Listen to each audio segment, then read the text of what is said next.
Hello there, toy collectors. My name is Kevin, aka Toying Around, and I am very excited to bring you this special review.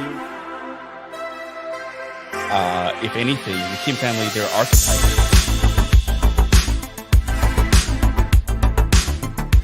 Which is sad, but not always a bad thing. I'm okay, I have one You juicy know what? name. Let's try them. Let's still try. We want to...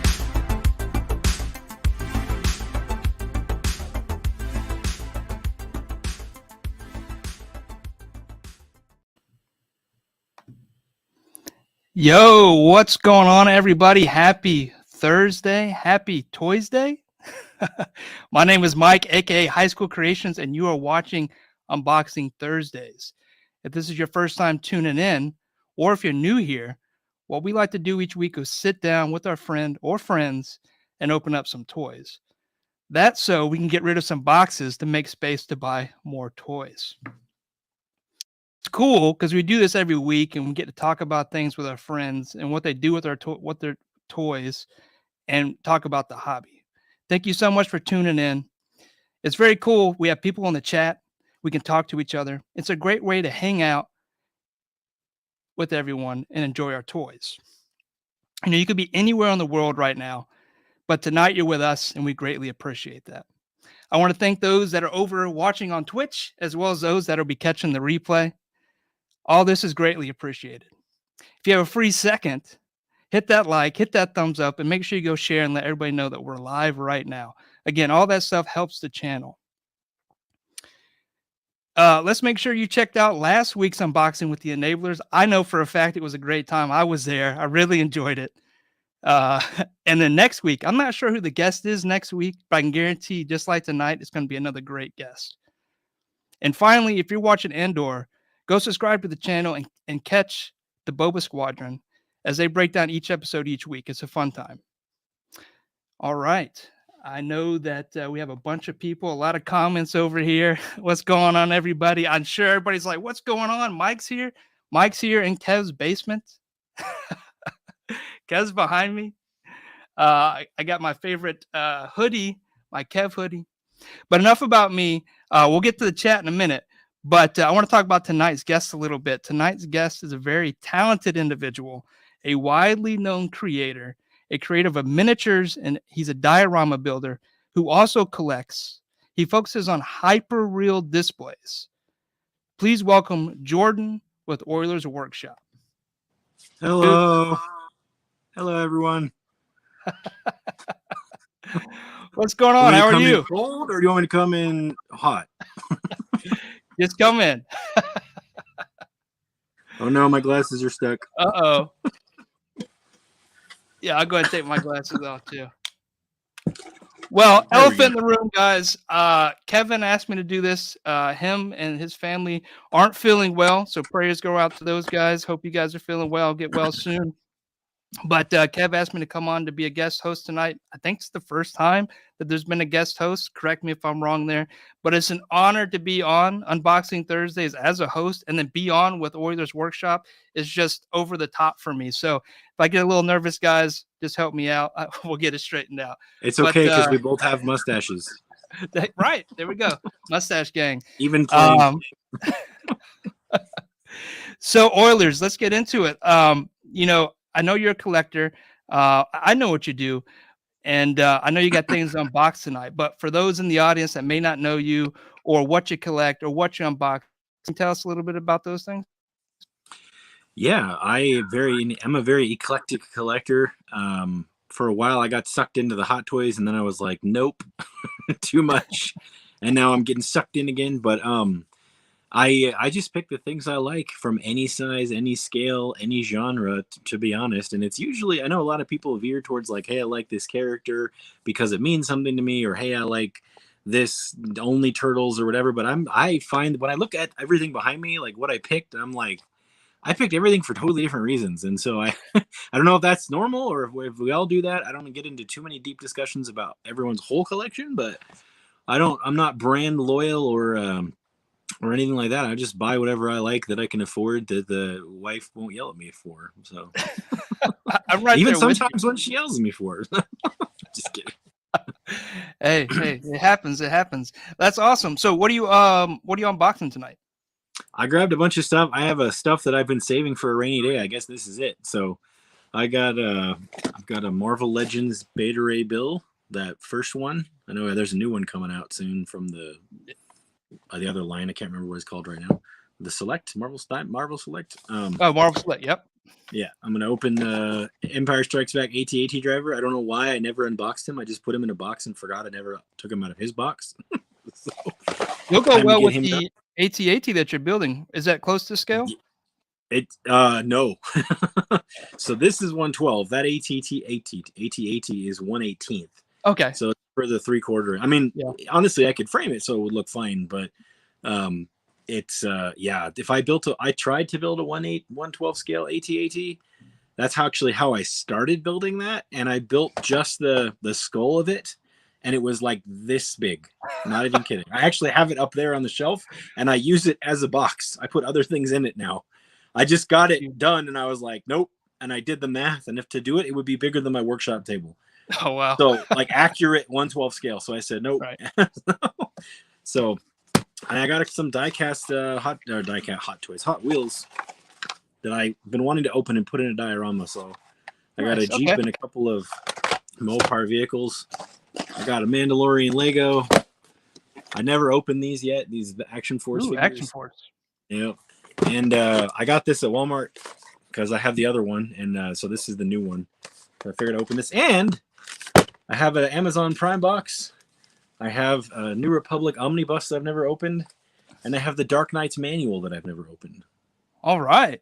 So I just pulled a bunch of stuff. So chat, if you see something you want to open, give it a shout. Speaking of chat, I didn't mean to ignore you guys. Go ahead and roll. Call. I won't be able to do the great roll call that Kev typically does with the Butter Nation and all the channel members. Shout out to channel members, by the way. I'm one of those channel members. But let's go through the chat and see who's here. So first tonight is Toy Page. What's going on, Toy Page? We got Jordan, Dom. What's going on? Matt Logic, win or lose. Matt Logic, already called that one. Legendary Poser, what's going on? Toying around in the house. What's up? Innocent, what's going on? Yo, Toy Malarkey in the house. Grime City, what's up, man? Bearded Builds, what's going on? Toy 2 in the house. Spaded One, what's going on? I think that was me saying, yo, Kev's in here talking, I'm in here talking. It's kind of confusing. Stream Element, what's going on over on Twitch? Thank you for joining on Twitch. Kevin, what's going on? Danish Shoes Toys, what's going on? Can't even talk. D Blake Makes, what's going on? Brick Something in the house. White Vegeta, what's going on? Who else we got here? I think I'm getting to the end, I think. The Chamba in the house. What's going on? The Chamba's joining us from Twitch. What's up? Ghost Dog. Should be highlighting some of these. Oh, we're on Twitch Paul too. Morales. We're on Twitch as well. We're on Twitch and YouTube. Yep. This is my first time on Twitch, I think, then. First time co-host, first time Twitch. Here we go. Long time viewers, Twitch. First time Twitchers.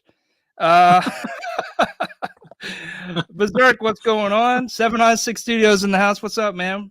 Was talking about you backstage. All good things, all good things. Maybe we'll talk about that a little later. Gross Fidelity, what's going on? Am I getting to the end here? Sam Rock in the house. David, what's up? Let's see who else we got. M. Mackerson. All right, I think I'm towards the end. What's up, everybody? Thank you for coming out tonight.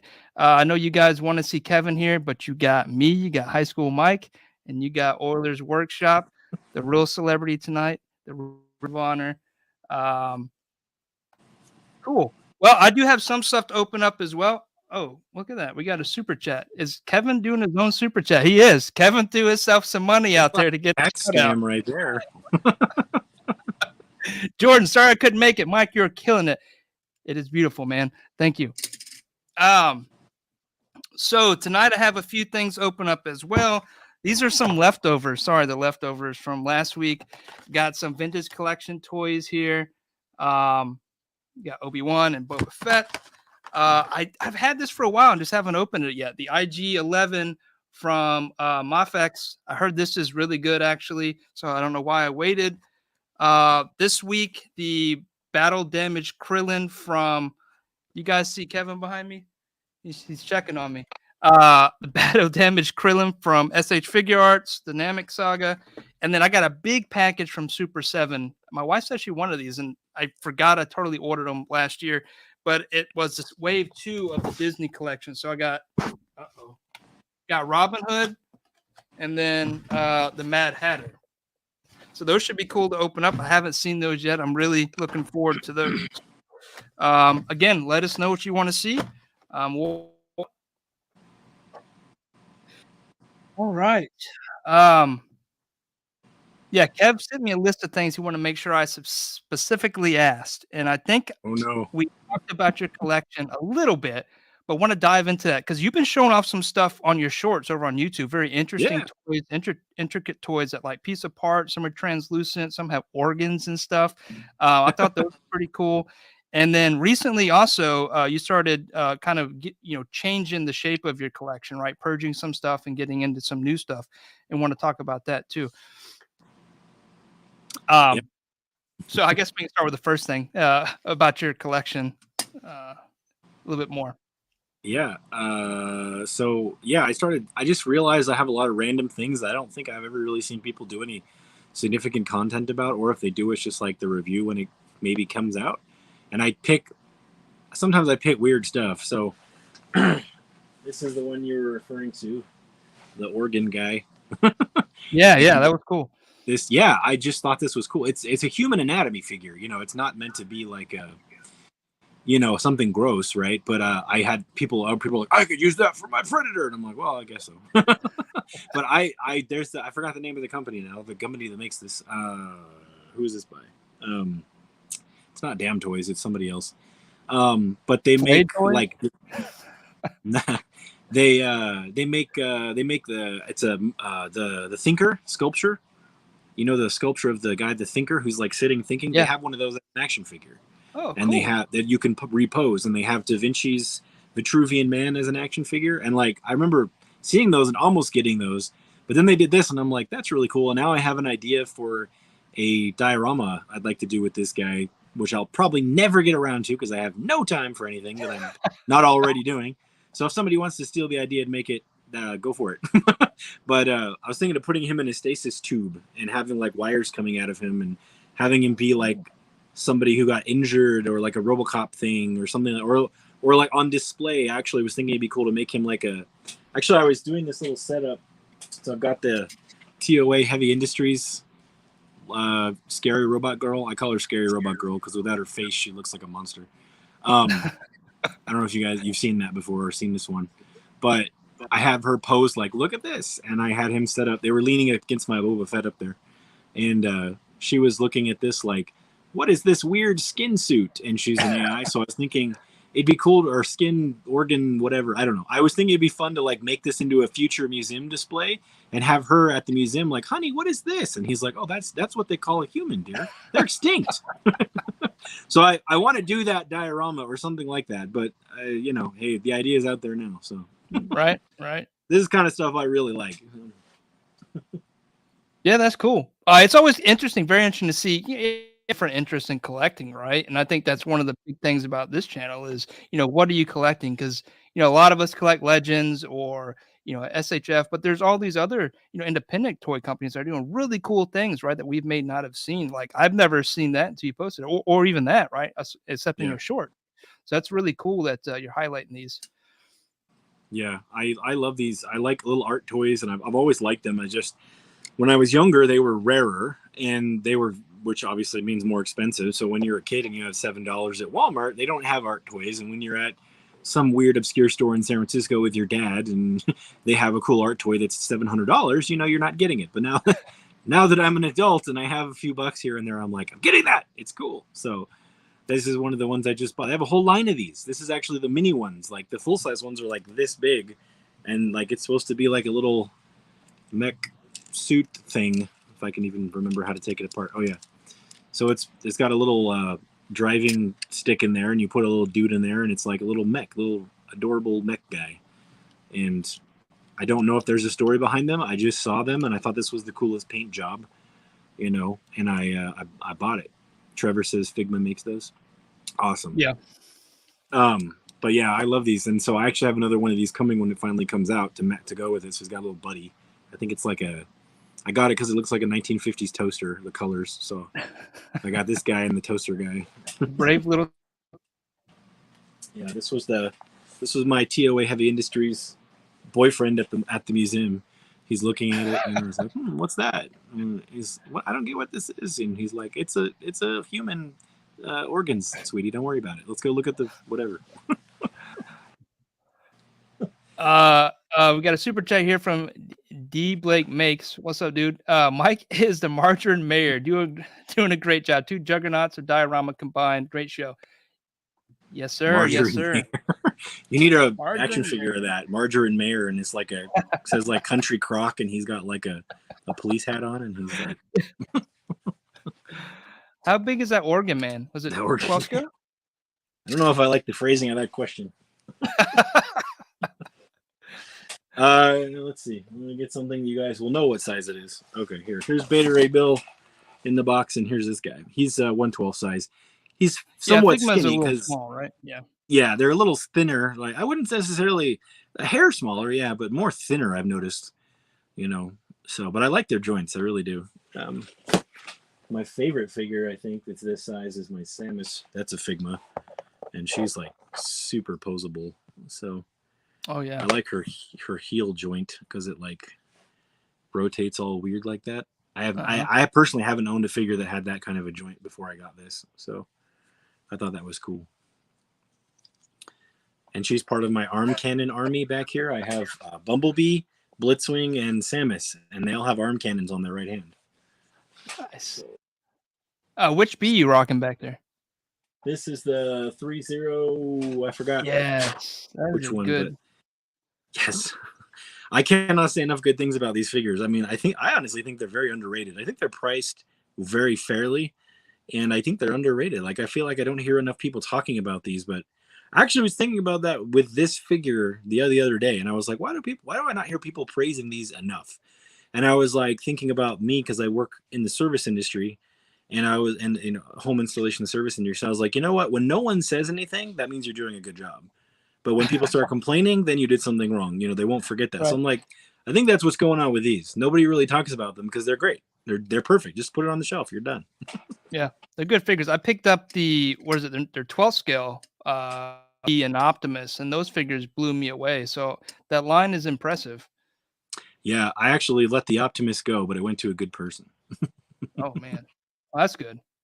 Yeah, I like the Optimus, but I had a little bit too much going on at that time, and that was one of the things I unloaded. I'm like, pick something, sell it. Yeah, been there. And that kind of leads into the next thing. Like, you started kind of shifting around your collection, like what you collect, what's in your collection, and trying some new stuff. You know, a little bit about that. You just lose interest in some of that stuff, or just changing like scales, or just different interest. Well, real talk. Last year, towards the middle end of the year, I was getting like really stressed out because I had like too many things going on. And it was not things that are bad, just too many things. I had collecting, I had comic book collecting, I was reading comics, I had my art, my diorama stuff, I had commissions I was working on and I'm still working on. And I have my small business that I run. I have my wife. I have my extended giant Spanish family that needs to be hung out with and have a good time with, because I was raised only child by my single mom, and I married a lovely Salvadorian woman who has a family that's like enormous, and we always got we got to hang out, we got to do stuff. So it's like I just got to the point where I was like, there's too many things going on. How do I reduce the things going on without just like giving up on any one thing? And so I decided to basically everything I could fit in the space behind me and in a few boxes above me, as far as keeping a collection of items, I decided to just say that was my goal. Fit it in this space behind me and a couple other boxes. And if I wanted something new, I was going to let go of something old and get something new. And it's actually really disciplined way of doing it, because it makes you really realize really fast what you really like and don't want to let go of, and what you really might want to replace it with if you find something good, And then I tried to stop buying comics. I stopped buying comics because I had way too many. And so I've just completely halted comics. And I kind of said to myself, if I catch up all the comics lines I was reading, and I want to keep going, then I'll do a reassessment there. And I haven't read a comic in like 6 months. Oh, wow. I was like, yeah, I just had too many hobbies, too many things going on. And I wanted to focus on what I was doing on YouTube and on Instagram, make that the focus. And as far as like the main thing I wanted to do, aside from just taking care of life and family. And so that's what I did. I reduced it down to this. And if I get something new, I switch it out. I don't buy comics anymore. I'm trying to say, what else did I just say? And I'm focusing on my art. Yeah, that's what I was trying to. Right. Like, what am I doing? But it was just a reduction in mental stress. I had too many things happening at once, and I was just like, I need to find a way to streamline this without giving up what I really like. So that's really the motivation behind it, to be completely truthful. Yeah, and to be honest, I'm kind of the same way. Like, I look at this horde of toys. Like, I was just telling you how I just randomly have stuff I can unbox. The fact that I have toys I can unbox that have been here for weeks is obvious, right? You have too much stuff. So at some point, I think I got to get that mindset as well and reclaim some space, because the wife is like, "Hey, do you really need those 400 stacks?" No, but I want them. Do I really though? But at some point, I had to assess what I have and what I really care about. Same thing for comics, right? I haven't read a comic in a year, but I still get like 20 books a month through the subscription. Yeah. Why am I doing That's what that? I was doing for like a year and a half. Yeah. I cut off both my pull lists at 2 different stores. I was like, nope, I'm done. Yeah. But there's so much coming out, so much exciting stuff. It's really hard because, especially now that, everything's pre-order, you set it and forget it, and then it comes in, you get all excited. And yeah, I don't know. It's yeah, I'm with you. That's why every month it's always a reality check of like, oh, that's cool. I got to nope. No, I don't. No, I don't. No, I don't. Every once in a while, there is something where you're like, no, I really like that. And I do really want that. And then you make the call. But yeah. Nice. Super chat here. Testing. Did it work? Yes, it did work. You have to ask Kev himself if he received, whatever the cut is after you Google, but 10 cents. We can see it here. That's incredibly smart. Then your collection is curated. It ends up being all of your favorite pieces for sure. Yep. I'm finding that out. Mike's on my laptop. I'm down in Kev's basement. Like, you know how he wouldn't let us there, Yoko? Like, he wouldn't let us go down in the basement when we went to visit. Like, it was all blocked off. He put up a few traps that Yoko found, even if you try to get near like the front of the steps to get in his toy room. So the fact he let me down here tonight was awesome. Just kidding. Well, one thing we didn't get into, Jordan, is, who you are as an artist. And I think we should talk about that. It's one of the things, and then we can start unboxing, or we can unbox now. But, you've made this transformation. I won't say transformation, but you're going at a different approach over the past year, I think. And correct me if I'm wrong there, but you taken, what you're doing as a hobby to the next level, and you already were doing amazing work. And I'm going to just go ahead and shut up and let you talk about who you are and what you do. But it's phenomenal work. I want Very you to tell me who I am. I'll hand it to you. Anyway. No. What? So just like my art history, or what I'm doing now, or whatever? Just who you are, like where you come from, why you do it. We'll start with background, and then I come from the planet Glork Snack. No. Yeah, I've said this I've told this story many times before on many different streams, but I think I end up starting in a different place every time. But I love making things, and I love arting because I have a big head now. No, because films. I don't know how deep you want me to go with this, but when I was a really young kid, I got obsessed with Legos from the time I was 6, 7, and 8, like a lot of us do, like you do. And I liked building things and making things, and that was always a passion of mine. I come from a line of artists and musicians on both sides of my family who like to be creative, so I was always around that. But then I saw Star Wars for the first time when I was 7. And I was playing with Legos on the living room floor, my buddy Jake's house in Colorado during summer vacation. And my mom popped in these VHSs right behind me. So my mom popped in Those physical ones? these actual physical ones. Oh, This wow. one that Okay. does not say A New Hope on it. Yeah. So this is my first box set of Star Wars, the original trilogy. Wow. And yeah, I kept it ever since then. So it's actually, I remember my buddy Jake just got it. They opened it and then they let me watch it because he actually had to go to summer school. I was watching it, and then by the end of the trip, they ended up giving it to me because I fell in love with the movie so much. They gave the box set to me, and they went and bought another one. And I fell in love with Star Wars, and I was like, this is the coolest thing ever. And then my mom told me, after she could see I really loved it, she told me that I had a family member who worked for ILM and worked on the films. And I was like, what? You know, I'm 7 years old and I'm like, huh? And to me, like, I didn't know you could make stuff. I just thought it was there. Like, Star Wars happened and you've got filmed. And then, like, my little Lego brain, my mom was like, you know, your Auntie Barbara helped make those things. And I was like, what? And then I clicked, like, wait a minute, you can make that? Like, someone can make those things? Like, that was made by hands, like humans? And ever since then, I took off. That was what I wanted to do. Was not necessarily in films, but, like, obviously if that happened, cool, but like more just like I want to make things with my hands. Anything I like or that's cool or is exciting or whatever. And so I was making stuff out of cardboard. I remember one time I took apart a plant in our front yard and I made a diorama out of a plant in the dirt. I made like a little farm. I destroyed a plant. I was taking like little flower buds off the plant and putting them in the ground and like making a little farm. And then my mom came out. She's like, what'd you do? But that's what I did because I like making stuff. And so I've been doing that ever since. And a lot of the choices that I made throughout school had to do with learning how to do things so I could do other things with that knowledge. So I did drafting and photography, and I did some shop classes and stuff. And for me, it was always like, how do I learn to do that one thing? And I was like, learn it and then do that and then move on to the next skill.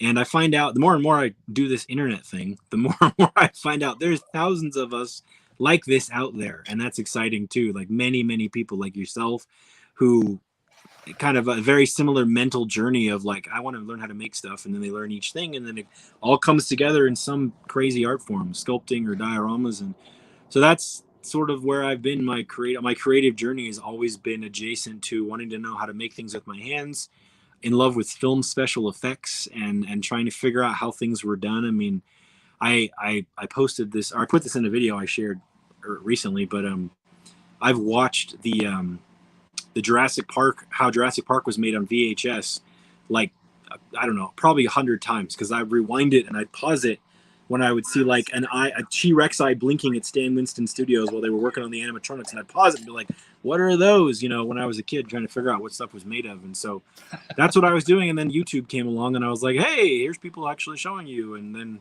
I became an adult and started a small business. And then I got some space, and then I started collecting, and then I started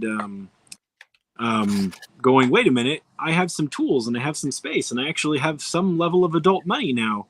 Maybe I should try some of those things that I could never afford as a kid, like molding and casting and buying expensive tools. And then that's what I started doing. Like about 10 years ago, I just started going into it and really started getting prolific with it like the last 7 years. And so here I am, you know.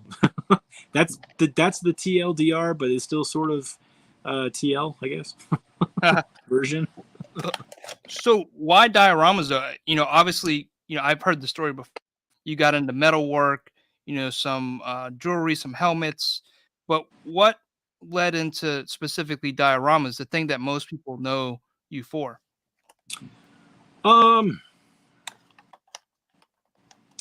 Trying to think a modern take, like what happened more recently, like why I specifically, I guess it was just, I was into the modern wise, I was into the steampunk, something just fell. I was in the steampunk genre, and I had this idea for a steampunk Iron Man before that concept became kind of popular for a while. And about the same time, I think everybody else, like all of a sudden you saw cosplayers with steampunk armor Iron Man armors and stuff like that. I think we all had the same idea at the same time. And I decided to make a steampunk diorama, see if I could do it. And I took a Titan Hero Series Iron Man, the Mark II, and I cut it into a bunch of pieces. If you actually scroll back to my very first post on Instagram, I think that is my first post, is me painting the head of that. And I took it apart, and I took a bunch of random play school toys I bought at a thrift store and cut them up to look like blown up robot parts. Right. And I was just experimenting, and ever since then I've been doing dioramas. It's actually up there, and it's broken into about 10 pieces. But you still have it. Okay. Yeah, want me to grab it? I can show you what it looks like all broken. Hey, I mean, if you want to, your show tonight. And there's a question from the audience too, actually, from the host. I'm coming back. Hold on. He left, everybody. Sorry. Have a good night. Look at that. Here we go. Hold on. We can get to the question. Let's show off this piece. Okay. So this is his thigh broke because I mistreated it, but this is what it looks like. Wow. You say it's broken. I don't see that. I see a completed awesome diorama here. Okay. I see it now.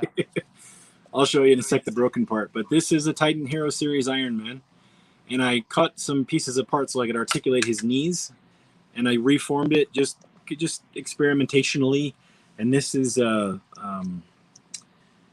it's like pleather ribbon I got at the store, and I got one of the smallest belt buckle I could find, and some brass nails and twine. And this is a play school firefighter backpack that I added some pieces to, and I got this hat that I modified, cowboy hat, and added some leather work to him. And this is the broken part. His thigh is broken, so.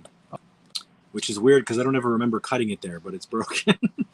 And the base is the actual detail on the base. This was packaging for a little kid's bow for archery. I bought it for one of my nephews, and the packaging looked so cool. I kept it, and I threw it in a box of plastic scraps, and I nailed it. I cut a board that's the same shape and made it part of my base. And then I sculpted. This is the first time I used floral foam ever right here. So this rock broke, but I coated the floral foam with Durham's rock hard water putty to make some rocks, and that was something I was familiar with at the time. My dad used that on stuff. And this is toy bumblebee parts and a play school like underwater robot. This is a filter from a sprinkler system. This is a gear from a roller shade from a blind. Popsicle sticks. Yeah, just a stick from outside right there. And some moss from the store, and some nails and some scrap leather I had.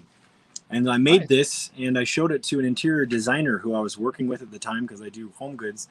And I just was like, hey, I wonder what she would think about this. And she's like, that's really cool. How much do you want for it? And I was like, I don't know, $50. And she's like, oh no, I'd pay way more for that. And she threw out a price that she would sell it to somebody for if she was doing interior design. And I'm like, really? And she's like, oh yeah. And I'm like, huh, maybe I should do more of this. Yeah. All so right. This was the first one I made as an adult. I made a lot of other things as a kid, but this is the first one I did as an adult. So nice. There's a chat. Going back, there was a question. Where'd it go? There it is. Excited for the Super 7 Simpson figures? If so, which characters? Yes. So going back to my story about holding back on my collecting, I was very mad when those came out. I was like, I want to buy all of them. But I wanted to buy all of them, but I decided to hold back. And I have been saying since I was I always tell people because I was the only child, I was raised by The Simpsons, because I watched that show pretty religiously. And I think I've seen the first 10 seasons about 1,000 times. And I've always wanted a really, really, really high quality Kang and Kodos. Probably I don't want to say my favorite Simpsons characters, but if I had to pick like a top 10, they would be in there, and it would probably change every day where they were at. So as soon as I saw that advertised and the pre-order was up, I PO'd from Super 7 Kang and Kodos, and the fact that it comes with Kodos' daughter Maggie with the octopus legs and the all the accessories, I was like, yep, I have to have that. And so those are the only two that I pre-ordered. but I'm sure I will end up going back and buying like Ralph or somebody, And when I'm waiting because I want to see what else they're going to do, and I'm like, ugh. I almost pre-ordered Krusty, but I'm just going to hold off. I'll get my King and Kodos. I'll see how I feel. And if I really, really want to, I'll pull the trigger on maybe Ralph, Mr. Burns, and Krusty. So, yeah, I feel like that line is, once you get in and you get those first couple of ones, it's going to be ones that you want. Because who else is going to do Simpsons like that, right? I will be right back. But yeah, who's going to do Simpsons like that, right? So I think I've stayed away from that line, me personally, even though I'm a huge, just like you guys, right? Grew up in the 90s with Simpsons. But, as soon as I dabble into that line, I'm going to be hook, line, and sinker all the way in. I got to be careful because, they're already going with some deep characters. So that means, those other characters are going to come out. It's dangerous. It's Super 7. Just take my wallet, please. He went to build a Simpsons diorama real quick. I wouldn't put it past him, man. He'll come back with a diorama fully built. And while I wait on him, I'm actually opening up some of the vintage collection that these are leftover last week that I was not able to open. Here's Kenobi. I don't know you guys have seen these, but they really do pair well with each other. Vader is tall, but I think that's pretty accurate, at least from the recent series. So I think those look good. And then I got Boba here. This is Book of Boba. Pretty sure, and maybe this is Mandalorian. I don't know, but this looks really good too. I saw Mario open these up, and they just for $3.25. I mean, look at the detail on these guys. I know Kev has been harping on these for a while now. I dabbled in a few, but what Hasbro is doing with the vintage collection is amazing. Ankle rockers, look at that, it rocks. Yeah, these are good. Even like down to the face paint. Look at this. Just amazing at that scale how great that looks. Killer. Soft goods on there. Yeah, these are dope. And I like that, one of the things that I really liked about 3 3/4 is, unlike 12 scale, I mean, they put more of these in the same shelf display space as, as your 12 scale. You can get double the amount almost, right? They take up much less space. So it's really cool because I can fist a bunch of figures right here where I can probably fit one or two, 1/12 scale. Yeah, it's a great it's a great head sculpt. And I remember looking at it in the packaging and I was like, wow, the paint detail, obviously technology is improving and continue to improve. They're really putting in the work on these, and they're not gonna disappoint. Not gonna disappoint at all. So if you're curious, if you're vintage curious, I would dive in a little bit just to fill them out. I think you'll be very impressed.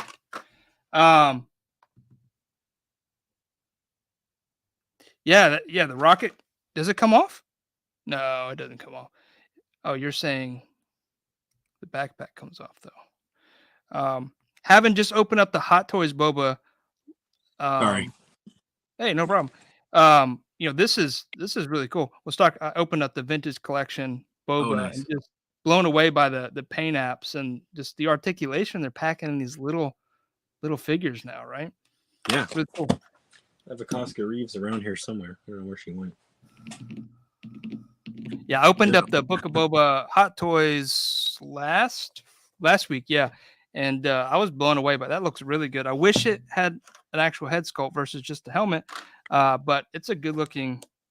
It's one of the only Hot Toys that my wife has been like, oh, you can actually display that, upstairs somewhere, not just hidden away. Are you talking about the one with the throne or?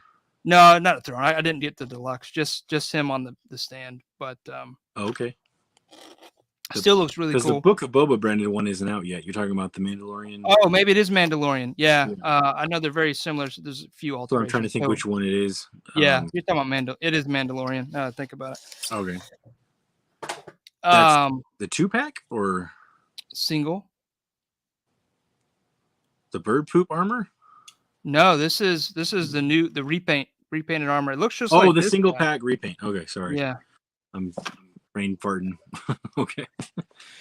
Yeah, that's But, impressive. I've seen a lot of pictures of that. That thing is very, very impressive. Yeah, it's the first, outside of Mando, it's the first Mandalorian armor figure in that scale for Boba, and it looks really good. Yeah.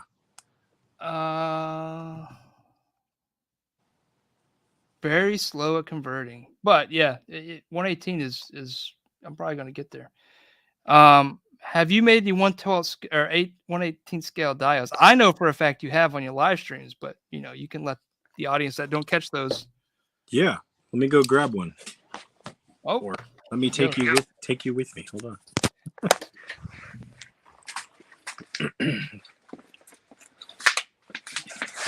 Let me get it here. Hold on a sec. It's up here on a shelf. I'm lazy too because I poured the resin on the last stream we did on this and I didn't finish it. This reminds me of an episode of Hunting Around where we're like, I'm so short, like all you can see is my face walking past the aisles at Toys R Us. Okay, let me clean this up here.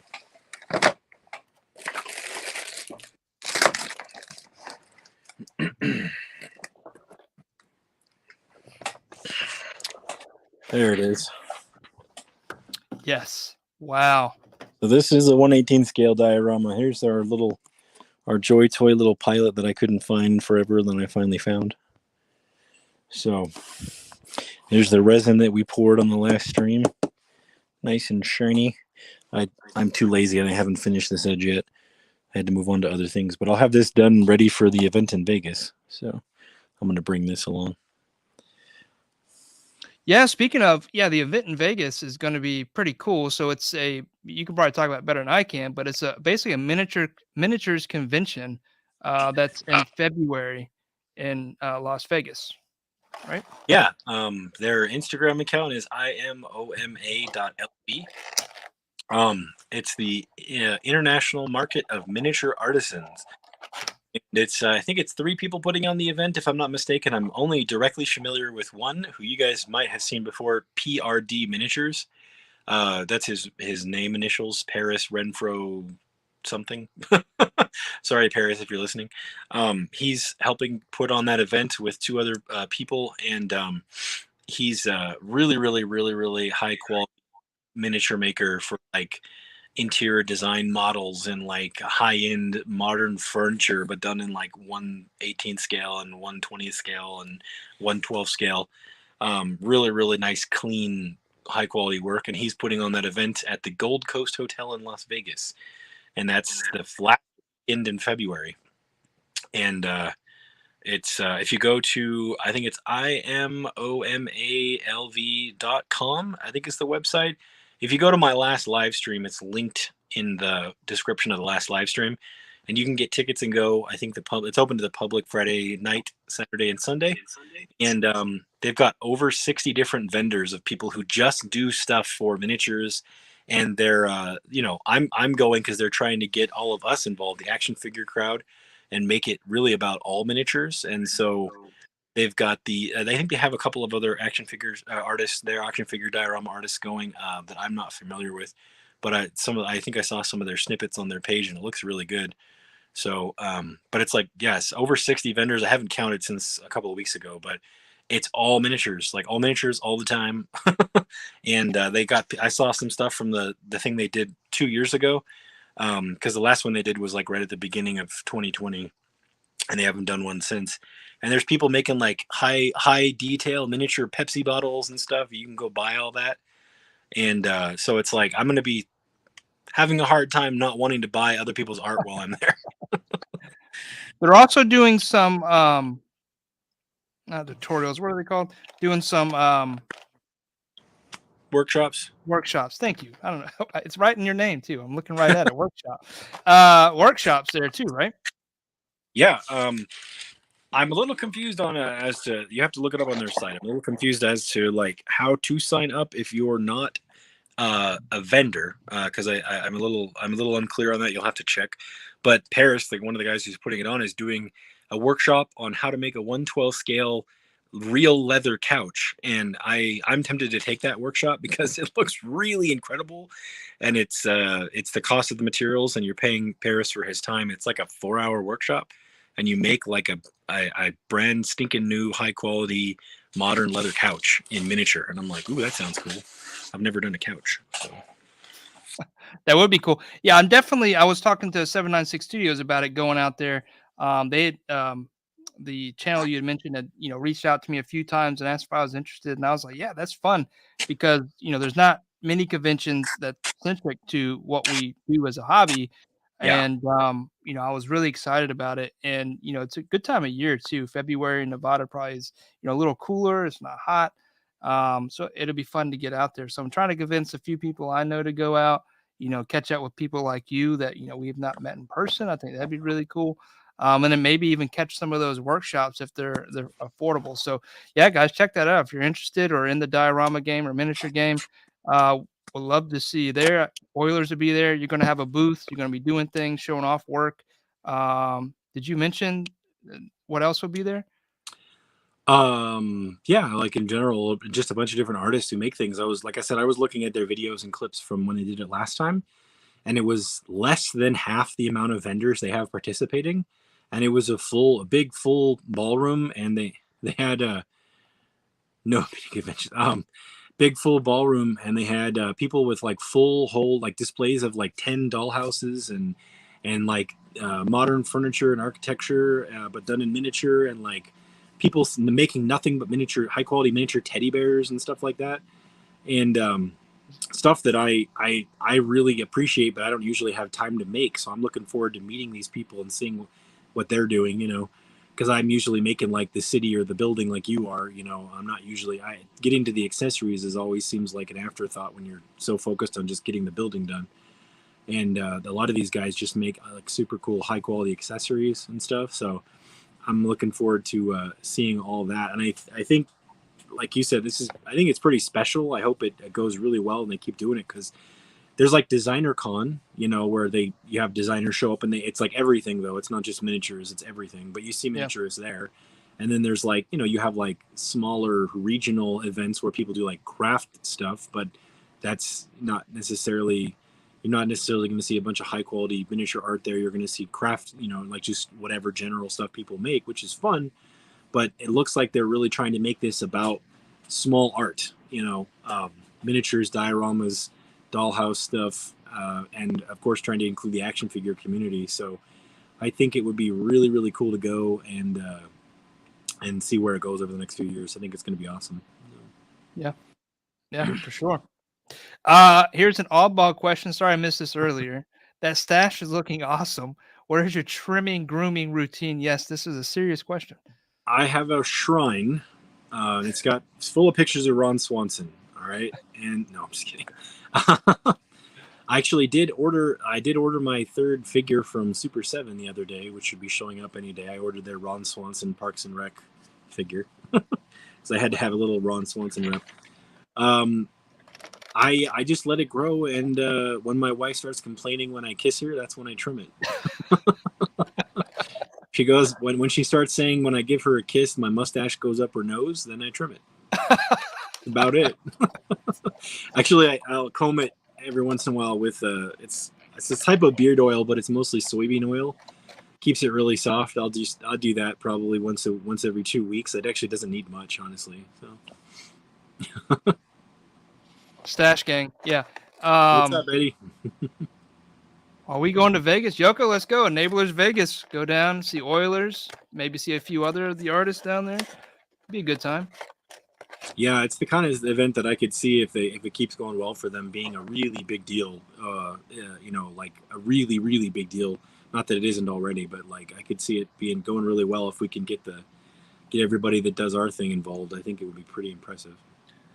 It'd be cool. And I mean, like, we were just saying, there's not really a convention that's centric on miniatures and dioramas, and there's such a community, a strong community. It'd be great to have something a central place for a meetup like that, to meet all these other artists, for, a common theme. I think it'd be really cool. So yeah, that's why I'm going. I want to support it, and I hope it grows like they wanted to and keeps going. I mean, it looks like it already is. It's already double the size it was last time. So yeah, that's impressive. Did they do it last year? They didn't do it last year. No, they did it. The last one they did was in February of 2020, right before the Rona went crazy. So, wow, time has gone by so quick. I remember you hitting me up about that one in 2020 and was trying to get me to go. And with everything breaking out, it was kind of a scary time. But man, that'd have been fun to get out there. Yeah, that's when they hit me up. They're like, "Hey, you want to come to this?" I'm like, "Oh, it's still too short notice for me." And I'm like, "Tell me when you're doing it again." And then they're like, "Hey, we're doing it again," and I'm like, "Let's do it." Yeah. Cool. I should open something else. Yeah, I was about to say, have you opened anything yet? I'm like on my fourth figure here. I'm a quick opener. All right, Beta Ray Bill. Is it okay if I do ugly openings? Yeah, it doesn't matter. Oh yes. Like a chainy opening. I'm gonna throw the box away. So hey, you didn't want to keep that box? There's some windows. Beta Ray Bill's alternate head sculpt. Little green. Yeah. Come on. This comes from Trevor. What is your favorite genre? Fantasy, sci-fi, cityscape, etc. of a dio to make? I don't know. I have not made very many sci-fi specific dioramas yet, but I have a feeling once I start I've made Star Wars stuff, but I'm not really counting that as general sci-fi. And I made a steampunk thing, but it's like when I think of sci-fi, I'm thinking like The Fifth Element, so that kind of a sci-fi. So I think when I get into doing more of that, which I have a lot of plans for that, that'll be my favorite. But right now, urban is probably my favorite city stuff. I really like playing with textures and layouts of just one wall, if not a whole. I like a concept, like you've got your giant city diorama, stuff like that. I love that. Creating an entire miniature cityscape and giving it a story, is like, that's really fun, But I feel like when I get back into the sci-fi full force, that's when I'm gonna be like, you're never going to see me because I'm just going to be working on stuff all the time. Yeah, you did. I think two that stand out to me that you've done that I guess is in the sci-fi realm is that sci-fi corridor. It had that really awesome kind of turn at the end, and then you did kind of the I don't know what I don't know what to call it, but it's like the main room, like the viewing room or something. It was a really big one that had like the visual of like a planet in the back. Oh yeah. I don't know why I forgot about those when I was just talking about sci-fi dioramas, but yes. But they're so detailed, right? And so intricate detail. They're amazing work.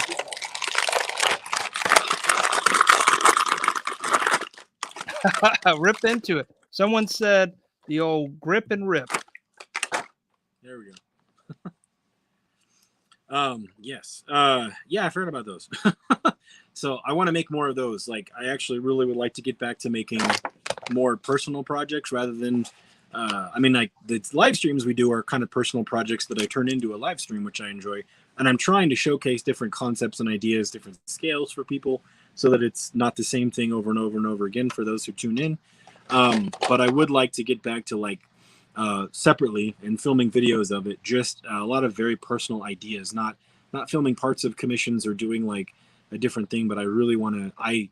Sci-fi is my first love because of Star Wars, and then everything I love. Like, if I list my top 10 favorite movies of all time, I think 9 of them will be sci-fi films.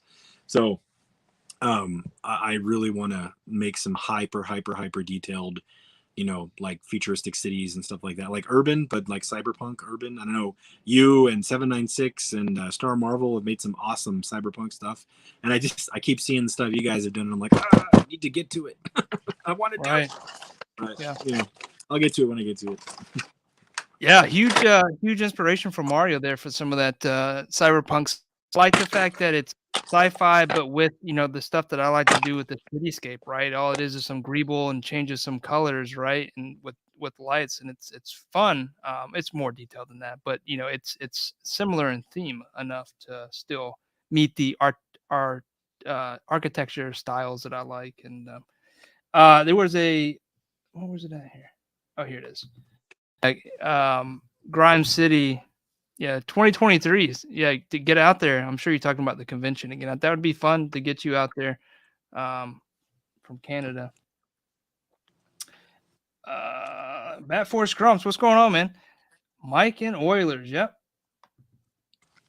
The sci-fi dio with the bluish floor. Yeah, the bluish floor. I think he had some lights in there too, right? Was there some lights in the bottom of it? Yeah, there was a lot of tests going on in that diorama too of ideas I had to try to figure out what would work. And so that diorama actually ended up with Darkside Sin 77. Do you guys know Jeff LeBaron? I'm terrible with names. They're probably maybe you do. He's now he spent most of his time on OG Psychics, which is the new account he does graffiti on.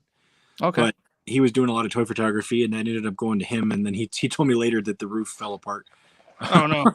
Yeah, that was one of the tests. I was like, I wonder if this will hold up. It did not hold up. So yeah, it's not. It doesn't really exist anymore. But yeah, that was fun to do.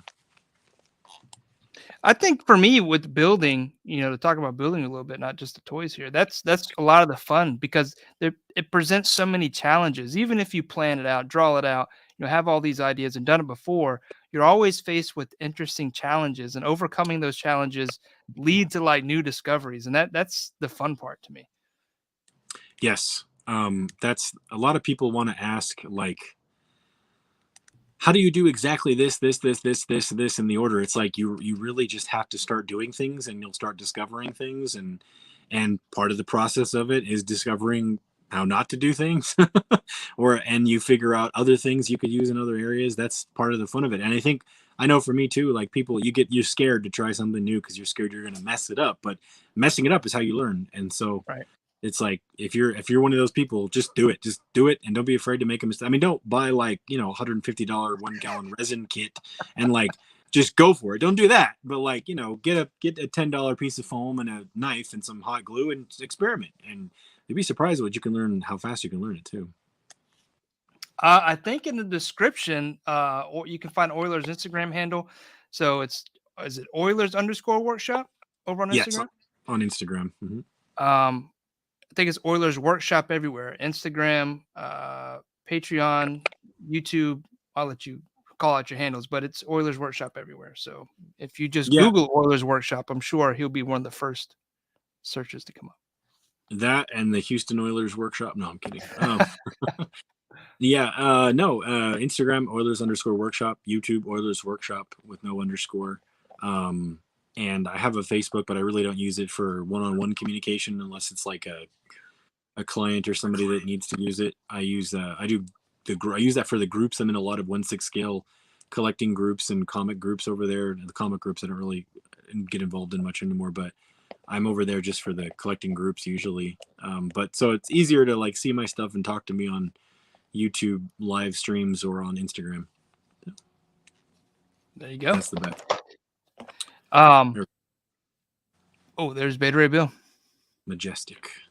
Yeah, and I think his jaw, if I remember, I've not touched this figure in a while, but he's got a posable jaw too, or an articulated jaw. Yeah, that's cool. He's great. I ended up putting a soft good, like a homemade soft good cape on him, and it really just changed the dynamics of that figure because that cape kind of weighs him down. Cool. This IG-11, I love the paint job, and it's got, I mean, for a droid, it's got pretty good articulation, man. I'm excited about this thing. Huge Mando fan, I'm sure most of us are. But it's a joy to see awesome toys come out, even years later, and be able to get them. Only thing, Kev showed off last stream. He showed off the Razor Crest, the HasLab Razor Crest, and I regret not, even though it was so expensive and still is, I regret not getting that because that's something I would love to have in my. It is quite big though. Yeah, I've got one sitting over there on the shelf. That's the over. Aw. That's the like my little overflow shelf there. That's all I got. But I have one over there. Yeah, I couldn't resist. I was like, it's too cool not to have. I ordered that before I did the big old switcheroo and everything. So Yeah, I was like, I'll see how I feel about it when I get it, and I got it, and I still have it. it's awesome. I've tried to make up for it by buying almost every other Razor Crest available, like the Razor Crest Lego, and it just hasn't filled the regret. So hopefully one day I'll be able to. Fun story with my Razor Crest. I was watching one of my friend's kids one day. We were hanging out here at the workshop, and he just needed a place to hang out for a few hours while his mom took care of something. And so I let him, because the Mando from that is not on a card; it's in a bag that you can just unwrap. It comes with carded figures, but the Mando is not on card. And I had not opened that yet, and I was like, "Oh, sure, you can play with the Mando," you know.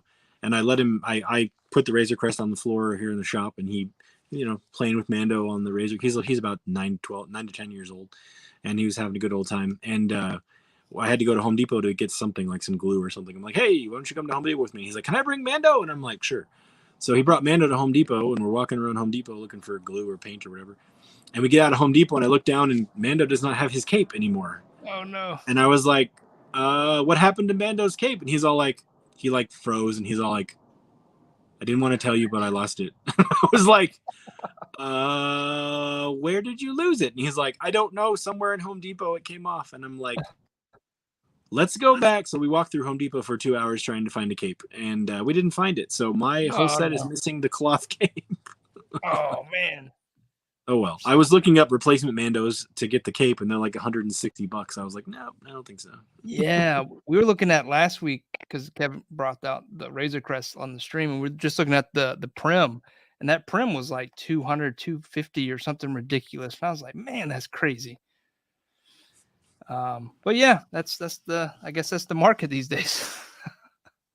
That's really that much. I got to sell mine. My goodness. Yeah, it was expensive. But that was eBay. Just quick look. Maybe someone's got it overpriced. You may be able to find it for a better That's price. common, but, right? Yeah. Sells for 50. I'll ask 300. Right. Mr. Mom collects. Oh, collectibles. Excuse me. What's going on? What's up, Mr. Mom? You can get a wired cape from. Yeah, I'm sure you can, but it's not the original. Yeah, that it hurts the resale value. It goes from $550 down to $549. Yeah, because most people that's going to buy it will probably watch the stream at some point now. No. Oh well. I accept the risk. If it goes down to break even, I can live with that. But I don't plan on selling it anytime. I mean, if the Hot Toys does the N1 Starfighter, I'll probably sell this to get that. But have you seen that? No, but I mean, I know what you're talking about, but I've not seen pictures of it. That would be amazing, but ridiculous at the same time. They made one and they took it to Japan for the launch for Star Wars Jump to Hyperspace event. Okay. They did early. I do follow a lot of the 1/6 scale news a little bit more just because I have some of those back there. And they had in Japan, and they had a custom molded stand for it, meaning they made a production mold for the stand. And everyone's like, wait a minute. If it's not like a one-off stand, that's like a production stand designed for that. That means you're going to make it. Right. And they keep showing it, and they had Sideshow do a piece on it, and they keep showing it and showing it. And if you go to Sideshow's website, it's got the coming soon N1 Starfighter and the coming soon Mando and Grogu set that fit in the N1 Starfighter. And I was like, ugh. And so we were trying to figure out what it would cost if they did it and how. And I did a bunch of math, and I was like, wait a minute, they could do this and make money on it. And yeah, and we're thinking if they do it, it's probably if they do it, it's probably going to be $1,400 to $1,600. Yeah. So. Yeah, because it is a smaller vehicle. What am I Not thinking? in 1/6 scale. Well, yeah. It's Okay. 5.5 feet long in 1/6 scale. Oh my goodness. It's 5.5 feet long. Yeah. That is ridiculous. So yeah, that's the one. If they make that, I might sell a few things. I don't know where I'm going to put it, but I might sell a few things. Hang it from the ceiling. In order to notice it, you can still be able to walk and look up and see it. Yeah, I recently did the order on the. I'm a huge Back to the Future fan. I'm sure a lot of us are. but they had the DeLorean go up earlier this year, I think, or maybe it was last year. And so waiting on that. I can't wait for that. That may be the biggest and most expensive piece I buy, but that's going to be exciting to have like a Mando and a DeLorean together. A Mandalorian. Yes. A man with a DeLorean. So I think that'd be cool. I can't wait for that. But that's the biggest vehicle that I'll probably ever get. Of course, though, if I ever get room for a 6.5 foot or 6 foot spaceship, that would be amazing. Done. Done. The quickest unboxing ever. Now you've done a few. Speaking of dioramas and scales, you've done a few.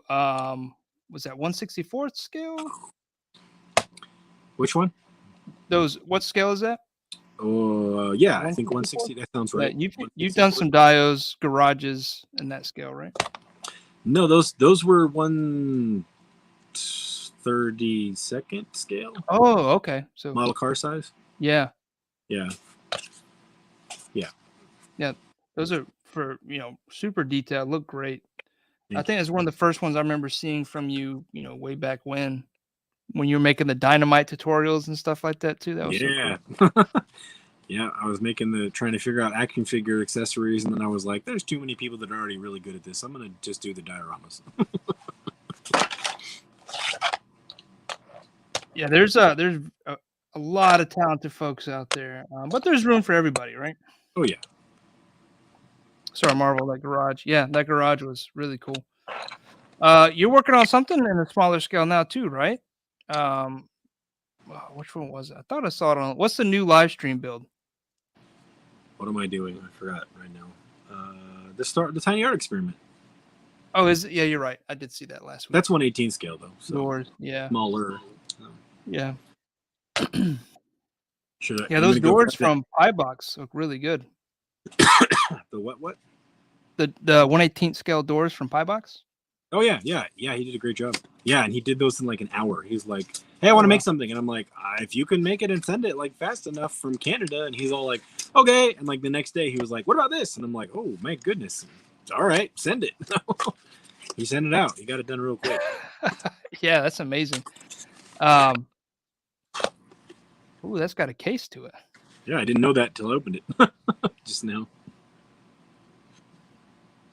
He's a bumblebee.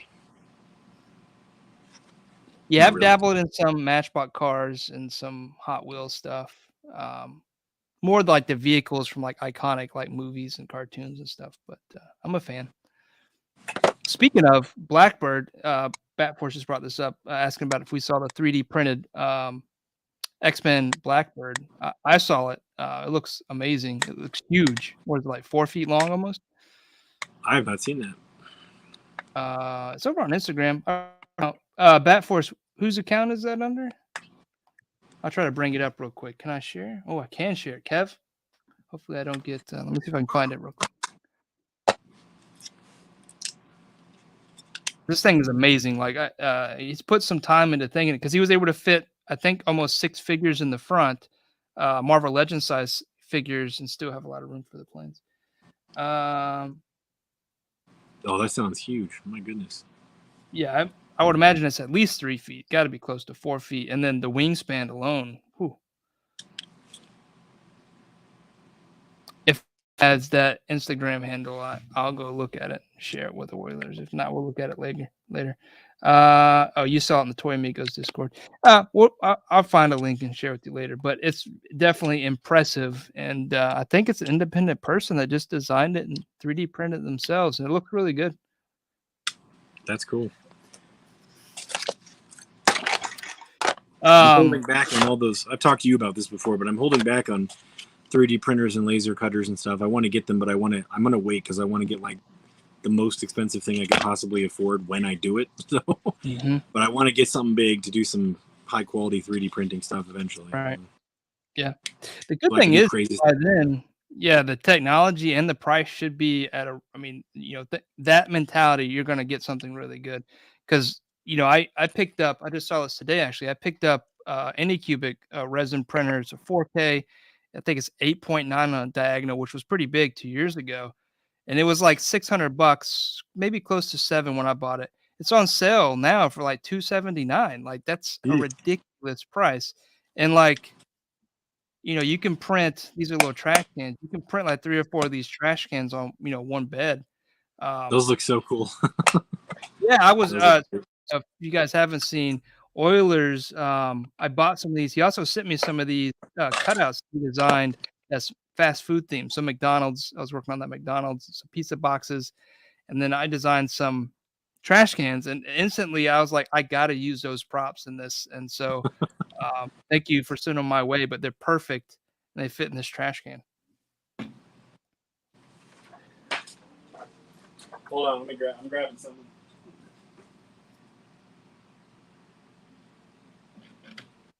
Let me do a top view here. Oh, come on. But yeah, these, if you go check out, I think they're still available. There you go. Over on your Etsy store, right? Yep. Yeah, I was making these for myself for doing dioramas. Like I was making these templates, finding, whatever I could that was pre-made, or then drawing it myself in the case of a lot of these pizza box ones. And I just was using these for several years, making trash or accessories for whatever I was working on. And I'm like, people need these, I might as well so I decided to throw them up in my Etsy store, and I sell quite a few of these, surprisingly. So you can get them pre-printed, and I'll ship you pre-printed sheets like this. I won't ship you, I'm not going to cut them out and glue them for you, because that's very time consuming. But I have 2 videos on my channel about how to do it if you want to look. But I sell these sheets. I sell regular brown boxes and USPS shipping boxes, and McDonald's, and trash and food trash and pizza boxes. This is all 1/12 scale right now. I'll do larger and smaller stuff eventually, but yeah, I just decided to throw these up on my Etsy store like 2 years ago, and people buy them all the time. So random people, fun little projects. Yeah, they're cool. And those small details really add to your pieces. So if you're a diorama builder or just like a miniature person, go check him out. Check out his Etsy store. I have a whole box of pre-made boxes.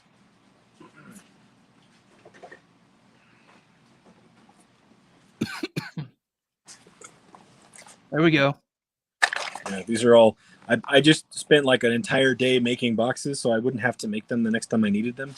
So I got a whole thing, and I just have, this is from when I did the Androids dungeon. I know Kevin will appreciate that. So I printed that out, and then I made a backing just like a real cardboard standee, and they glued it in. But yeah, I've got this is a 1/6 scale test I did. It's not as high quality as I want it, but so got the USPS boxes and miniature rubber chickens. I made for that auto shop diorama you guys were talking about. I went to Walmart. So I mean, these are very time consuming to make if you're making the original file. I went to Walmart down the auto parts aisle, and I took a picture of every side of like 6 different oil boxes, like for oil filters and actual oil. And I put them in Photoshop and made my own boxes and drew the CAD for the boxes and made templates. I have not put these up for sale yet because I just keep forgetting to. But I have like oil boxes that are these like 136 scale or 124 scale. They would fit like four quarts of oil. And then I have these little filter boxes that I made. And those are in the background of that auto shop diorama you guys were talking about, glued to shelves and like stained with super glue, because if you stick super glue on like the paper, it makes it look like grease or oil. So that's how I did the pizza box. Oh, great. Just some super glue in it, and makes it look like grease. Okay. Yeah. Got an Edelbrock engine box. I was watching a bunch of overhauling and stuff when I was doing that, like just to get inspiration for the diorama. And so I was like, hey, and I was just making boxes. I was pulling logos in Photoshop and stealing IPs. It was great. Speaking of inspiration, I'm going to call him out again, but 796 Studios Mario and I talk a lot, and he recently was like, hey, have you seen Sense of Scale? Sense of Scale.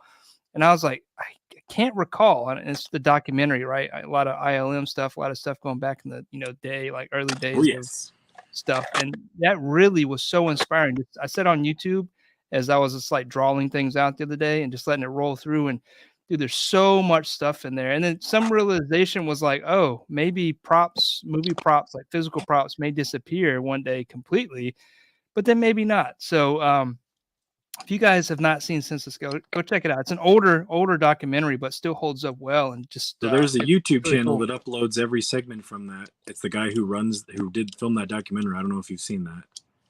I think that's what I was watching because it was just like going through all the different reels. Pierce Film Productions. Yeah, that's it. Yeah, that's my problem. I watch every single thing he uploads. So that was cool. I figured you would already be into that, but it's just cool to see all that work and just like the evolution and kind of where the industry is now, and how CG helped, like blue screen, green screen helped, but also kind of killed it off in a way. Yeah, it's interesting hearing the opinions of all those people. Like when I went to Adam Savage's con, Silicon in Silicon Valley, sometime this summer. I forgot when that was. I went to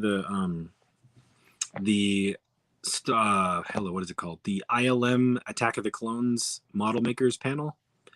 And they had Adam Savage came out and he introduced everybody that he had invited. He had John Goodson, Kim Smith, Fawn Davis, Don Bees, and I'm forgetting his name, another model maker. And what was his name? He was the hands of Marty McFly in Back to the Future 3 when he's holding the picture, because Michael J. Fox was not on set. I can't remember his name right now. But they were all model makers that worked on Attack of the Clones with Adam, and they came out and they were talking about the whole transition from modeling to CG. And you could tell like who's still a little bitter about it. Kim Smith, she's the lady who invented the battle droid. Okay. She talked about that was a cool panel, and she was explaining that I don't know if you won't have time for this story, but I know it's not toy related, but she was talking about how she was just working on random droids because they needed concepts for droids for episode 1. And she was just making up stuff. Like that's what they do. They're creative artists, and they get a concept sketch and they make their version of the sketch. And she was working on a torso and head of the battle droid, and it was mostly her design. From what I remember, she said correctly, it was mostly her design. And she was making it. She didn't finish it, and she left for the weekend and came back, and it was gone. And she's like, "Oh, where's my droid?" And she's like, "I don't know where it was." And like a week later, she saw it on the cover of Esquire magazine or something like that, and she's like, "Oh, that's where my droid went." Because apparently, while she was out out for the weekend, George came through and he approved it and said, "Send it off." And like it got sent to Elstray Studios in London. They took it in for a photo shoot, and she's like, "Who knew?" And then she's the one who was. I bring her up because I actually got a chance to talk to her after the panel, just chit chatting with her, and she said her first CG job, because she was a model maker and she saw the writing on the wall that it was going to change to CG, and so she decided to just dive in head first when it was becoming a thing and learn how to use Photoshop that was being created by John Knoll and all those programs and stuff that were becoming an industry standard. And the first professional job she ever got doing CG was she animated the feather that moves across the screen at the beginning of Forrest Gump. Yeah, I did see that. That's awesome. I was like, that's the cool. That was so cool to hear her say that. And I was like, what? I remember that scene. I remember as a kid going like, how did they do that? It was Kim Smith. That's how they did it. And then John Goodson's the guy who made the filming model for the Razor Crest. The actual model they filmed, him and John Knoll made that, and he was there and he was explaining how he's like, I like making things by hand. Like he wants to do like what we do, like make it by hand. But he's like, sometimes they make me 3D printed and sometimes they don't. And sometimes I have to just fix a 3D print or whatever. But he prefers to do it by hand. And he was one of the guys who was like, I reject CG, you know? But anyways. I think there's a healthy equilibrium there that will set both pieces off. I honestly think for like, I think this is the point they make in that documentary is like, you can't go blow up real buildings and get that real effect without blowing up a building. So miniatures are always going to be in a play, because who's going to have a budget to blow up an entire city in real life, right? So miniatures have a place. Hopefully they come back strong again for like those bigger things, I totally right? forgot. Some of that was in that documentary on Disney Plus, right? Yeah. Yeah, I forgot about that. Because I hadn't seen that yet when I went to the con. So they were telling these stories they told in the documentary at the con, and then I saw the documentary. Slow pull. This is cool. Actually, there's a soft goods. He's got a soft goods jacket on, which is cool. Excited. Nifty. Sorry, I forgot that they had that documentary out, so I'm like telling the story. I'm like, oh wait, everyone's probably already heard this, huh?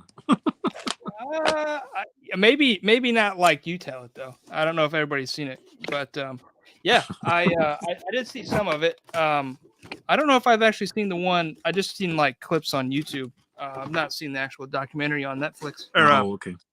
Disney Plus. It's worth a watch. They go into the whole history. It's incredible. Oh man, I think I watched it all in one sitting too. I was pretty glued to it.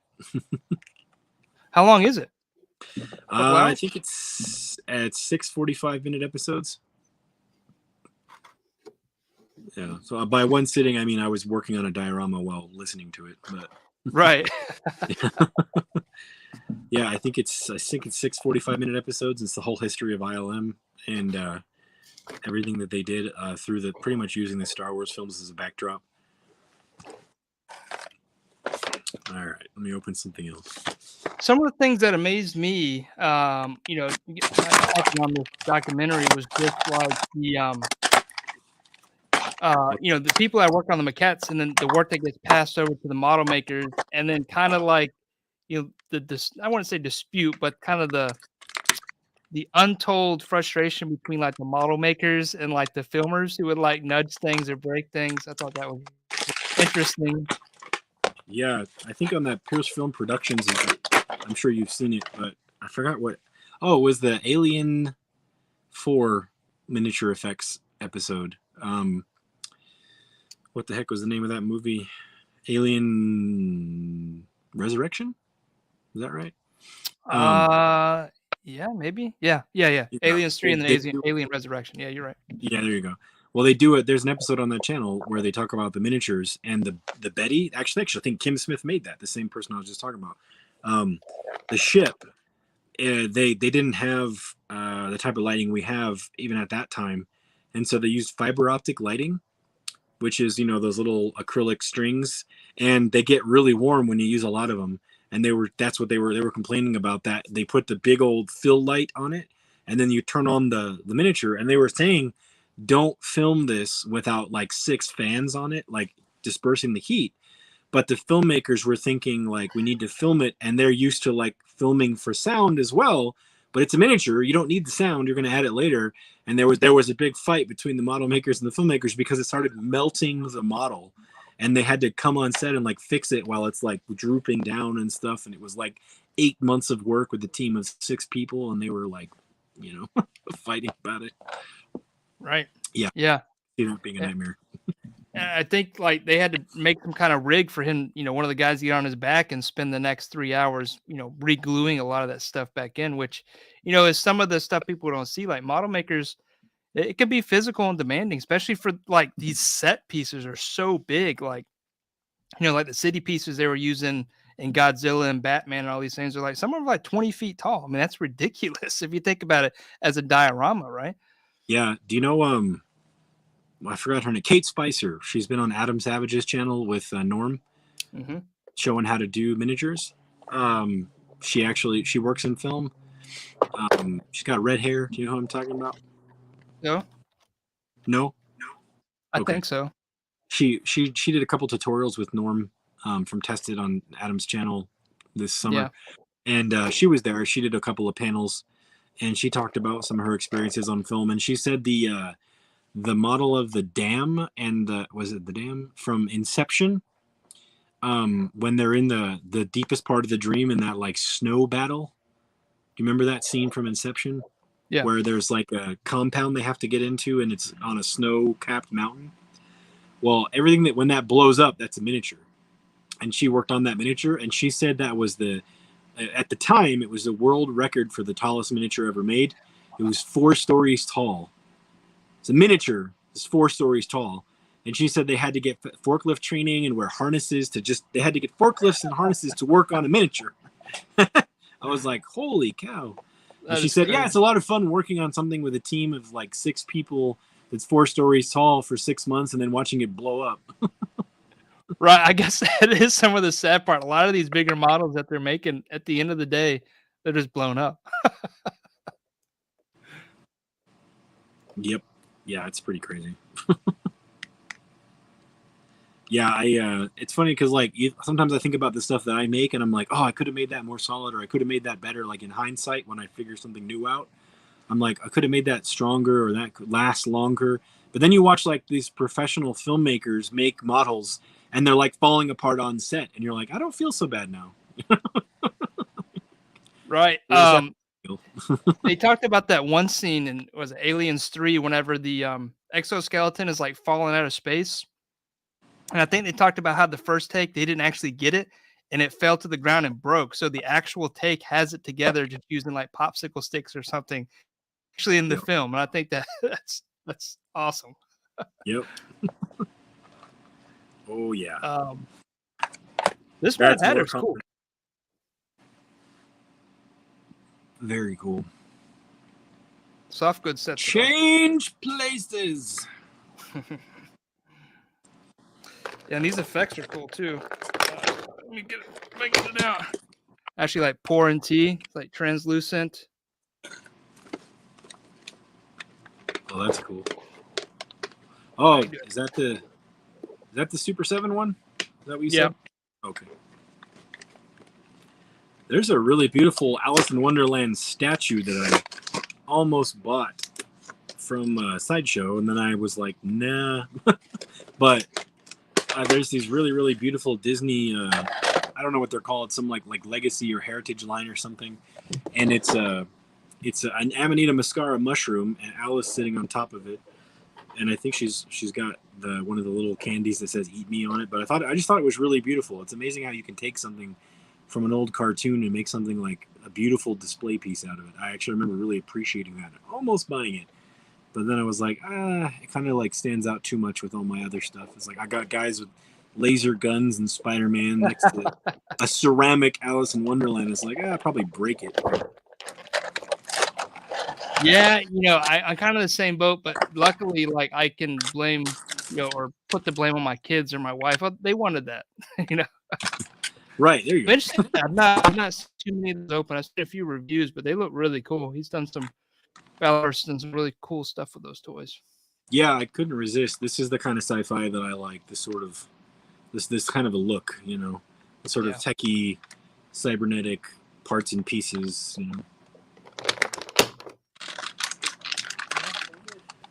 It's a pretty detailed little boomstick. Yeah, and he's put out some accessory packs too that look really good. Yeah. Pew pew. How did I lose? Oh, there it is. Got a kukri.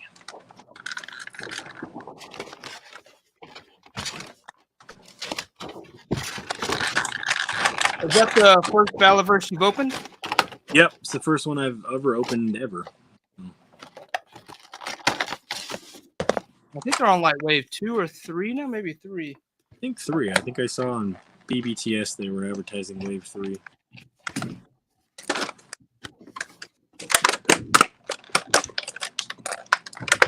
Oh, someone just said toy page, right? Not toy page. Dom said Dorkside exclusive Balaverse strippers charged last night. There you go.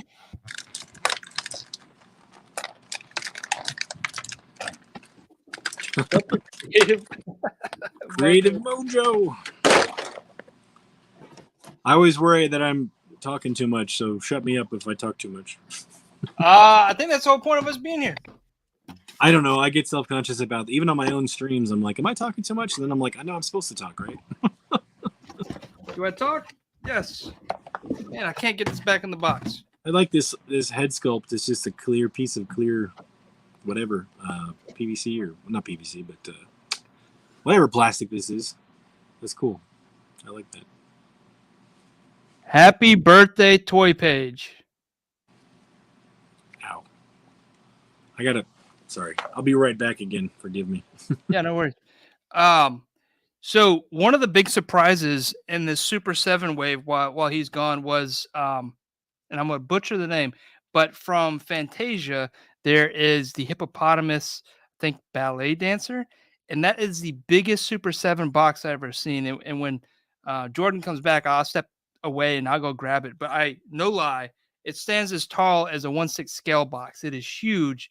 And, I think my wife's want to open that. I really bought this wave for her, but I took these because these are the coolest ones, I think, in my opinion, in my taste. But that hippopotamus is so big. And I think there's the episode with Moon Knight and the hippo, and I wanted to do a picture. Maybe I'll get to it this weekend. I just got the new MCU Moon Knight figure from Hasbro. Thought about doing some kind of picture with the hippo. I thought that'd be cool if we get that open. There you go. And I'll go grab it here shortly and just show you, do a sneak peek. I won't open it because then my wife would be upset, but I'll show you what that looks like. And then also Alice came in the set, and we'll be opening that this weekend. Again, happy birthday, Toy Page. So up next, I have Robin Hood, and I think this is the one probably picked up from this wave. Looking forward to this. Yeah, that Moon Knight figure is very cool. I think the only thing that I'm going to do with it is I'm going to create a soft goods cape. I did a few last year. Man, time flies. Was that last year? I did a few for like Spawn and the what's up? And Skeletor. I think I'm going to do another one for that particular figure. I think a soft goods cape will really set off that Hasbro Moon Knight figure. I heard you insulting that hippo's size. I don't know. Was it an insult? I was really bragging about how big it is. That's probably bad to say if someone's just coming in too. But it's a very large. Sorry, go ahead. Sorry, bad joke, everybody. But yeah, the hippo is huge. Actually, let me. I'm gonna sit this right here. I'm gonna go grab it. I'll just set you up here by yourself. Hello. I am now in control of the stream. Do not adjust your television sets. No, I'm just kidding. What's up, everybody? I was going to tell earlier, Mr. Toying Around, one of the reasons I love Kang and Kodo so much is because I always look forward to the yearly episode that they were in. But I'm looking forward to those Kang and Kodo Super 7 figures because I love I love all the different Easter eggs they put in their figures. Like you can tell the team or whoever is actually making those calls on what accessories to put with them knows the Simpsons. And one of my favorite lines from all of Simpsons is said by Kang. And it's the episode where you find out that Kang is Maggie's father. And it's when Kang is trying to woo Marge. And they're sitting down on a couch in an alleyway. And he tries to give her a compliment before they make Maggie. And he looks at Marge and goes, "You're looking lovely this evening. Have you decreased in mass?" That's my favorite line, I think, in almost all of Simpsons. Here's a nice message from Toy Page. Wanted to thank Oda's Workshop for all the videos he puts out. Avid fan and admirer. So much info. Thank you. Yeah, thank you so much. Thanks for watching my videos. I'm always surprised people watch them. I'm like, I just talked about stuff and did stuff, and I guess people like it. So I'm glad you're around to like it. Thank you so much. My plan is to keep doing that. So this is that big one that I was talking about. Again, I'm not opening it. If my wife's watching, because I know she is, I'm not opening it. I'm just sliding up the viewer to show you how big this. Look at that figure. That's huge. I have to confess, I almost bought this. I remember looking at this going, I really like this hippo. I think this is a cool figure. But I just couldn't do it. I'm like, it almost stands out too much, kind of like the Alice in Wonderland. But I always think of weird dream teams of figures in my head sometimes, like who would go together if I could, kind of like Ready Player One style, if I could combine any random characters to make a dream team. And I'm sure we all do that, but I was like, who could I combine and what figures would I get? And I was looking at Alice in Wonderland. And I'm like, I don't know why, but I feel like she would fit with some random, like, I feel like Samus and Alice and my android, and like that would be a good comedy show, them running around trying to figure out how to do stuff or solve puzzles. I don't know. Right. That's the way sometimes I think about buying things. Like, would this look good next to this random figure? Probably. They're the same color. They're the same. They got the same type of weapon, or they're the same scale. Why not? Right. Yeah, especially with like the abundance of all these different, not only lines but manufacturers, independent, like all these different, what is the right term here? Different themes and figures and styles, and there's so many different influences now. There's so many things that you can do that with. And speaking of, this is so cool. All the accessories. You almost have two figures because you can also dress them up as the stork. This is cool. Can't wait to open this. What is it? What does he say? I have not seen it in so long. I have to go back. I know. I just remember that's part of one of the songs or jigs he sings or something. It's like oodalali. Oh, as the stork. Yeah. The stork. Okay, yeah. I haven't seen that since I was probably like 8 or 9 years old. But I probably watched it 100 times then. I'm surprised I've forgotten it. Hey, look! I just broke my Valaverse figure gun. Oh no! That's not supposed to fold. It's supposed to do that. Wink. Yeah. Super glue.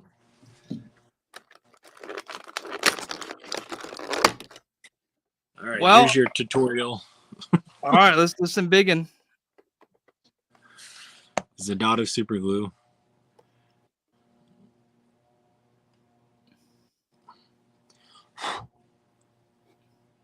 I think it was you that told me about, some allergic reactions, freak allergic reaction to super glue. And ever since I've been so like, don't want to touch it. Don't want to touch it.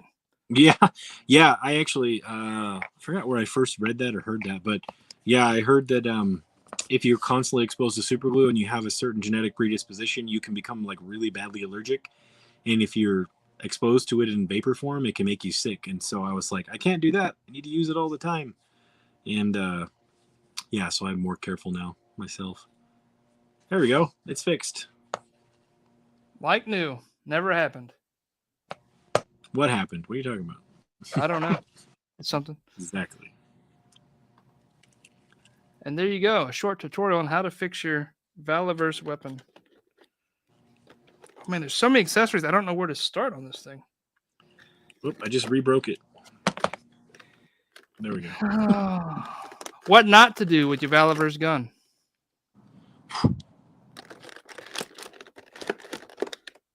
Oh, this stork gun is cool.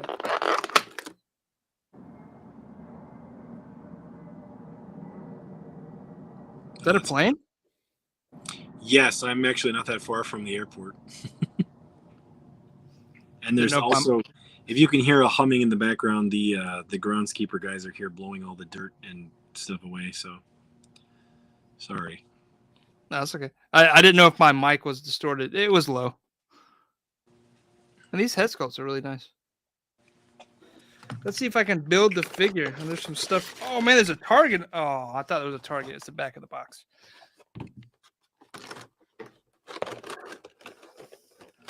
Rebroke. Yep. I was in too much of a hurry.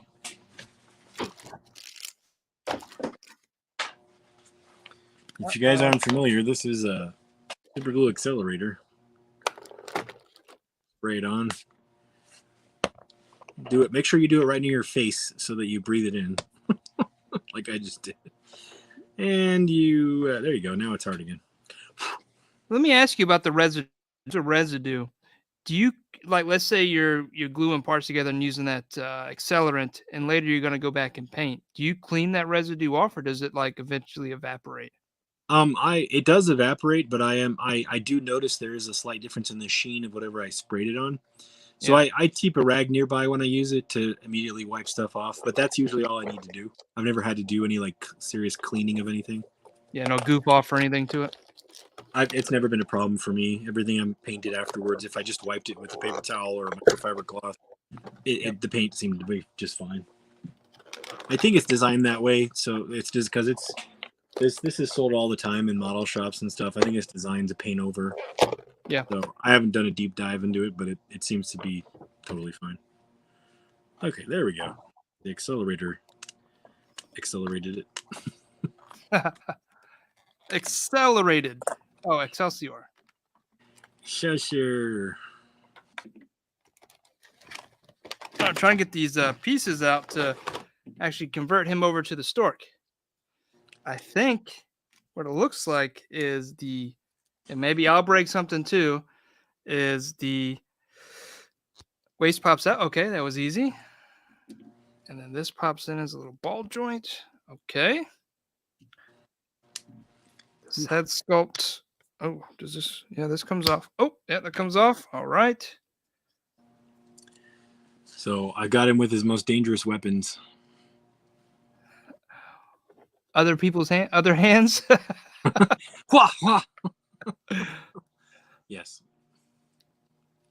Wait, I could have his hand holding his knife in his hand.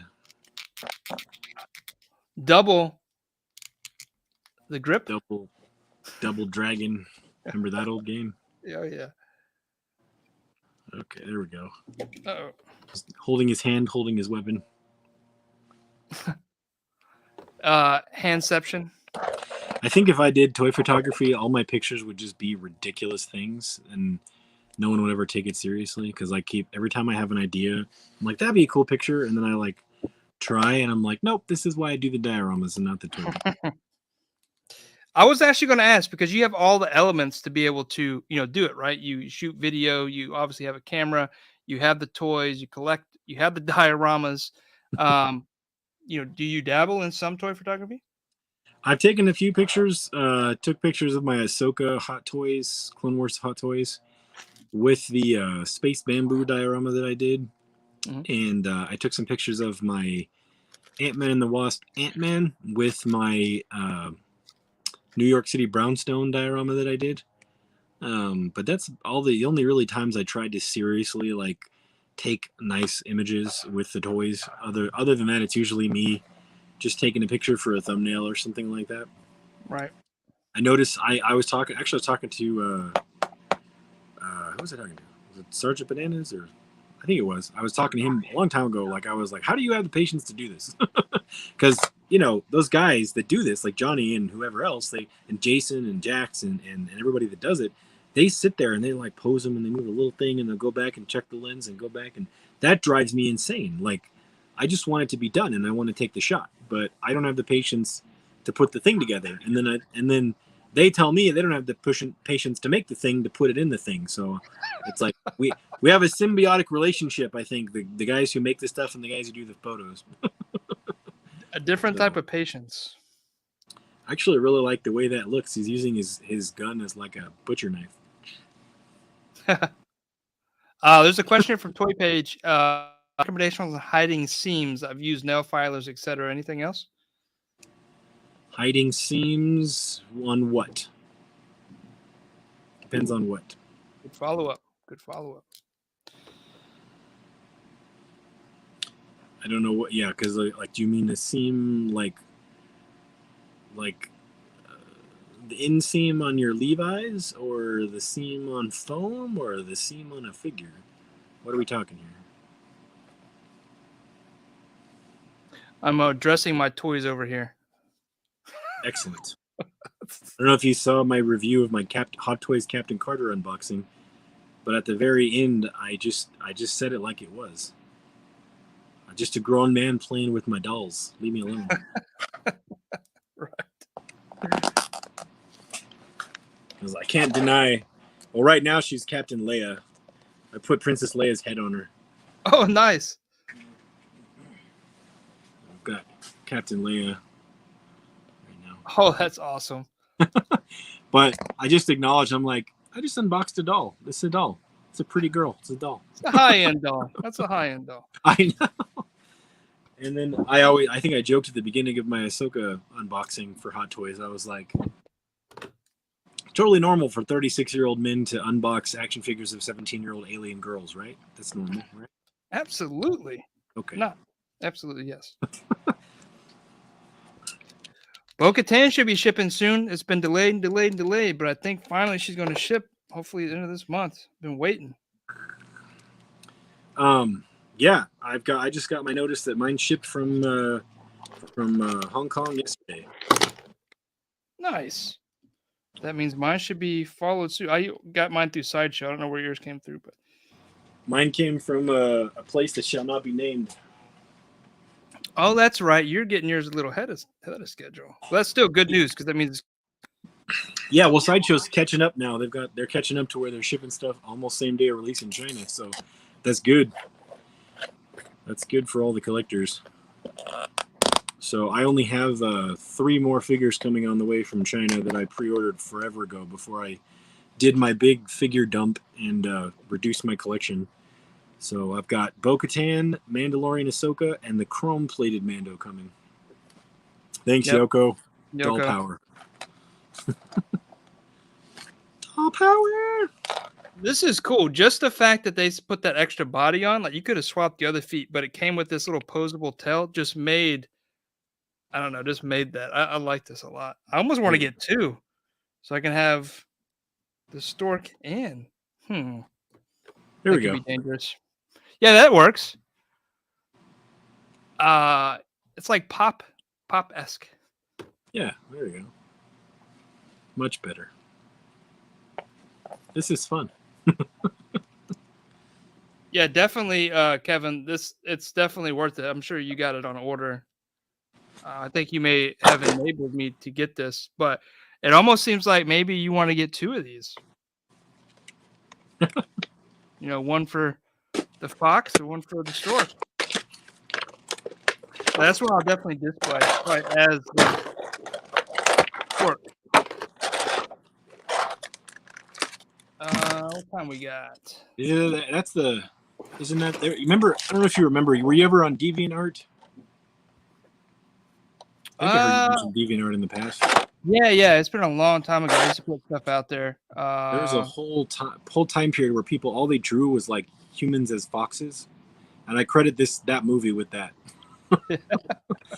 My friend Leanna, she used to draw like everybody as a fox, and I was like, why? Why is everybody? It was only foxes too for a while. Then it changed to like everything else, and then it turned into everything else it is now. But it was like 5 years where it was like DeviantArt was full of nothing but people drawn as foxes, and I was like, it's got to be that Robin Hood movie. Yeah, I totally forgot about DeviantArt. Oh, good. No, I just say that looks cool. That's all. Yeah, that's cool. Yeah, because I like to draw. You sent me actually some few things of what you drew, and I got them hanging up in the shop over there. Sorry about that. Really, huh? I said sorry about that. Yeah, I like it. I like original art. I like knowing the artist behind the art. It's like a window to. I'm not going to say their mentality, but kind of who they are, where they came from, right? Everybody's got a little different way of doing things, so it's really cool to see people and what they create, not just like in dioramas, but many different forms, right? So multi-talented. But anyway, like I've totally forgotten about DeviantArt and would love to just get back into. I still draw a lot, just don't post anywhere. I post on Instagram on the High School Creation channel. I don't post to get love, but at the same time, like it gets nothing compared to like diorama stuff. So I've created a monster over there. But that's how I started High School Creation. So I want to find a forum where it can be appreciated. I like sharing the art and want people to see it. Furries. Yeah, I think that's. I was trying to avoid saying that, but yes. I don't know. Are we in trouble now? We're moderator.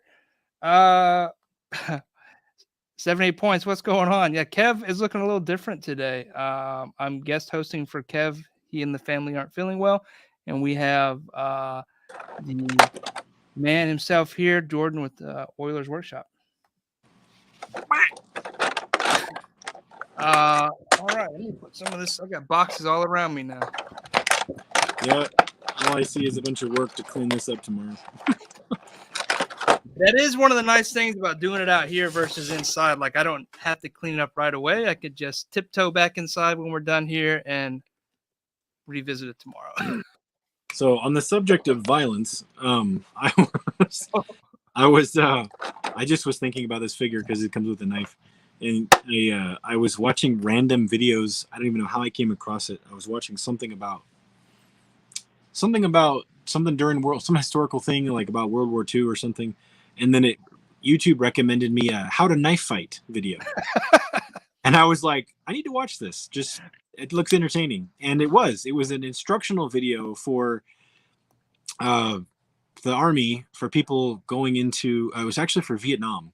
And it was instructing them how to knife fight if they got caught during Vietnam. And I was like, wow, had no idea how you're supposed to knife fight after watching it. And it tells you all these things.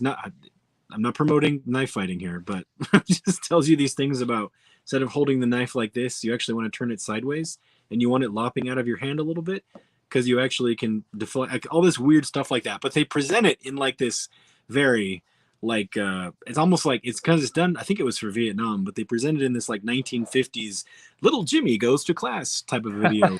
And it's like really weird to watch, because they're like, that's how you jab him in the eye, and you're like, whoa. Highly recommend it. It's very entertaining. Here's a way to tie all of it back in, guys. And for like you guys that do toy photography and want to know like posing and stuff, that may be a good video to go review, because that's your research. And research ties into dioramas too, because a lot of research is done, whether that's through Google Maps or going out on site looking at things. So that's how we're tying this in tonight, Oilers. That's how you do research. I'm sorry, Kevin. He's watching going, oh, Awesome. All right, let's see what the chats are going on. Jurassic Jesse in the house. Did I just walk into diorama builder throwdown? Yeah, maybe. There's knife fights and diorama building and gun foam rebuild. knife fights, so they're safe. Okay. So entertaining and educational. There you go. This is what I do on my channel, guys. If you want to hear me talk about really random stuff while you watch me make something, that's what I do over there. So I think I told this story about my friend and me driving back from a Red Hot Chili Peppers concert where we almost drove off the mountain. I like stories like that. I'll share. Yeah, I was about to say, let's talk about that a little bit. So Sundays you do a live stream, a live stream where you a lot of times you ask for inspiration from folks in the live, right? You have a community built up with channel members. That's every Sunday. I'm trying to do it every Sunday. Every once in a while I have to do it either on another day or just skip a week just because life, but I'm trying to get in the groove of every Sunday. So, but we've been pretty good. I started doing it in January, and I think I've done I want to say 7 or 8 out of 10 Sundays since then. I've been pretty successful with that. So yeah, we do it over there. If I do it, it's at 5 p.m. Actually, this week I'm going to be doing it on Saturday, probably at 3 Pacific, my time. So just for this week, some family stuff I got to do on Sunday. So I will probably do it on Saturday. But yeah, I literally show you in real time what I do, and I think it's really beneficial for people because it gives a more realistic concept of how long something might take. Because I talked to somebody who watched my entire Gambit Danger Room diorama stream after I had done it, and I'm like, really, you sat through all that? And they're like, yeah. And I'm like, I did 10 hours of work off stream, right? He's like, I know, but like it was 33 hours to do that.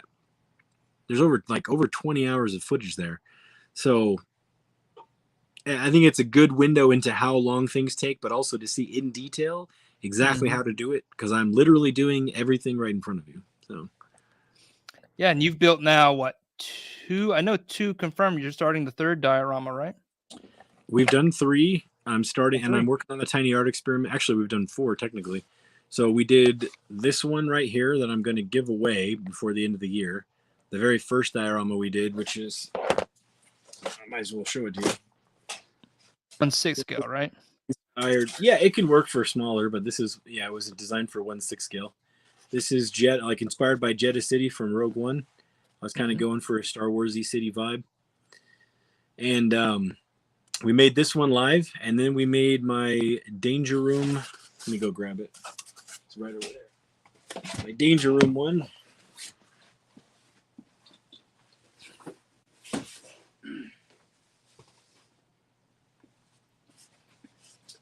This one made the Danger Room transforming into the Savage Land. This is the one that took 33 hours. and it's I think it's 17 by 15 by 18. It's pretty big, Eh, and You're a this goes madman. for both scales. What's that? So you're a madman. I sometimes question my sanity. Yes, and so we did this one, and then we did the one I pulled out first tonight. That was the last one we finished. All And now right. we're working Okay. on the tiny art experiment, and then I did one stream where I showed how to make miniature street using cork. So if you count that as a diorama, that's 4 we've completed, and then we're working on the tidy art experiment, which is probably going to take us to about the end of the year to finish that up. And then I don't know what I'm going to do next. I haven't decided. I've got a lot of ideas, and I'm open to suggestions too. So Nice. And then so I'll wait till you get back. I can hear you. So you're also doing some other things on YouTube. You mentioned, a lot of the video. There's some stuff behind the scenes. You're releasing that also available to early channel members, which I've got to see because I'm a channel member. And then you're releasing that stuff on YouTube. More behind the scenes type stuff, right? How often are you putting out videos? As often as I can. I try, I try to be on a schedule, but it's hard. Sometimes you get ahead, sometimes you get behind. So, but it's let's see, it's probably, I'm trying to crank out shorts more often because they're easy to film, and I try to do something that's either fun to me or entertaining or something, a little slice of life for people. That's what I try to share in the shorts. And then I'm doing those live streams on Sundays, and I am, for the people who don't have time for the live streams, because I realize not everybody can watch a 3-hour live stream, whether they watch it later or sooner. I'm trying to clip out maybe a couple little specific skills from those live streams that I can put into a short video and release those when I can. And so I released the pouring resin in that diorama that I showed at the beginning of this stream clip last week. And I've got early access to the condensed version of making the dinosaur footprint from that Danger Room diorama. Because if you wanted to just learn how to do that one thing, you'd have to watch 3-hour streams.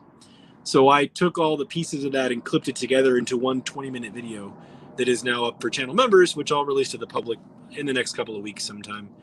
And then I've got a bunch of 5 or 6 other videos that I'm editing of different things that are unrelated to the live streams. I've got the skate park warehouse that I did for Sgt Bananas.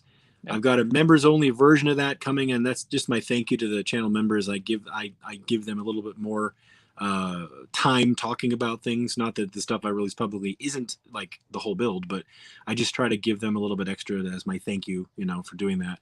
And so I'm finishing editing the public and the channel members version of that. And then I have another video that I think you actually were able to watch when I had it up, but then I had to take it down temporarily. It's a video for a commission I did for a company that I had to. The channel members version is up because that's okay, but the public version I accidentally listed for a minute, and then I was like, "Oops!" and then I took it off. So hopefully I'll be able to release that. That's like a 45-minute video for a very large build that I did earlier this summer that I'm being told I may be able to share at the end of the year. So I'll have that coming that I'll share. It's already sitting on YouTube. And so that's the stuff I do, and it just kind of comes out when it comes out. I'm trying to release new stuff. My goal is a couple times a month, and then the live streams every week, and then clips of the live streams whenever I'm done clipping them, shorts as often as I can. I'm trying to make it worth people's time. That's what I'm trying to do. So, and I hope I'm succeeding. I just broke 6,000 followers yesterday, 6,000 subscribers yesterday. Nice. And I was not expecting that this year. So thank you if you guys subscribe. My goal was to try to shoot for somewhere between 400 and 4,500, and we blew past that. So thanks to everybody who's there doing that. And for the workshop masters, I have 2 tiers for the channel members. I try to give them a video that's just for them about every 3 months, every quarter was my goal. So give them something that's just for them. And then I share images of things I'm working on with descriptions that's just for them as well as I'm doing it instead of the finished build, so they can kind of take some of the journey with me. And then the channel members, that are just the regular channel members, I try to give them stuff early. And I do give them I think I just got permission to do shorts for channel members now, so Nice. That might be happening when I get around to that. But yeah, that's everything. So I'm doing all that. Trying Yeah, to that's keep a up lot. What's that? trying to keep up. There's a lot going Yeah. on. So Yeah. And that's just YouTube. You're also big over on Instagram, or very active, I should say, over on Instagram, right? Where you post a lot of your work there, and you mingle with everybody in the community, also. And then, where else can people find you? that's pretty much it.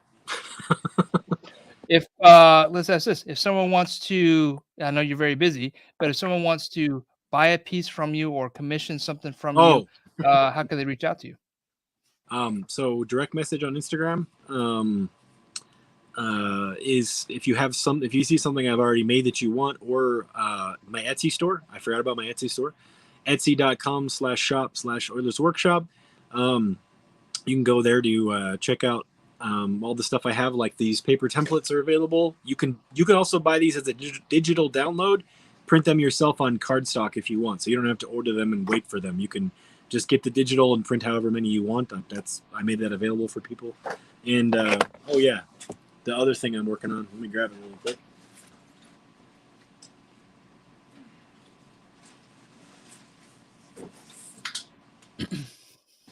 I've been making these. There we go. Yeah, I was going to bring this up if you didn't. Oh, cool. So these are cast smashed street bases. This one just has the base coat paint on it. This actually, it looks a little bit more detailed this when it's finished. But this is something I hand sculpted, and then I molded and have been casting these. I'm only going to make 100 of them, whether they sell fast or slow, whatever. I'm just going to cap it at 100. And I'd like to keep making these for the community and for collectors. And so I'd like to make different themes. Is my goal is to make a different theme maybe every so often and release a different one. And so these are hard cast resin bases. They're about 3 pounds, so they're heavy and they're sturdy. And I've been working on these for over 2 years, not this specific design, but making sure I knew what I was doing so that the product that I make is actually nice for people.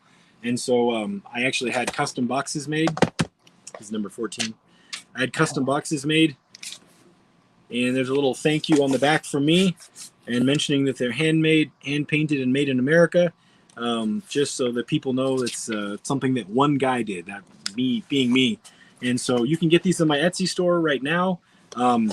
They are $159, but if you want $10 off, you can use the code OWYT Custom Base to get $10 off, and its shipping is free. Shipping is included in that price. So I tried to find a price that I could do the high quality materials with that would be worth it for my time and also be something nice for the community or whoever bought one. And so far, the people that have bought them have all been very happy, and I actually have 2 return customers for these already. So thank you to those people out there. So these are available. And I'd like to make other designs, and I'm open to suggestions as well. Awesome. Yeah, so that's Etsy. I don't know if the links are below. I'll work with Kevin, see if we can get those out there. But if not, it's Oilers Workshop over on Etsy. Check out his Instagram. I'm sure he's got all the links there, especially on his YouTube. That's awesome. Free shipping's hard to do these days, especially when you're talking about 3 pounds of resin. So that's very generous of you to do. And those look really awesome. Thank you. Yeah, I did a lot of testing. I have a lot of broken resin things over there over the last 2 years and things where I was learning, but I just wanted to make sure it worked. So I've spent thousands of dollars and hundreds of hours of my time making sure I knew what I was doing. So yeah, 2 of these were given away or 3 of these were given away. One was given away on the Toyingaround channel, and 2 were given away on the 6 Scale channel Geeking Out. And so there are 3 prototypes out there flying around that all have a little defect in them, but they still look nice. But these are the official run. Those are only going to do 100 of them. So. All right. Boss says that they're in the Linktree description, or the Linktree is in the description below. So you guys check that out there. Quick access.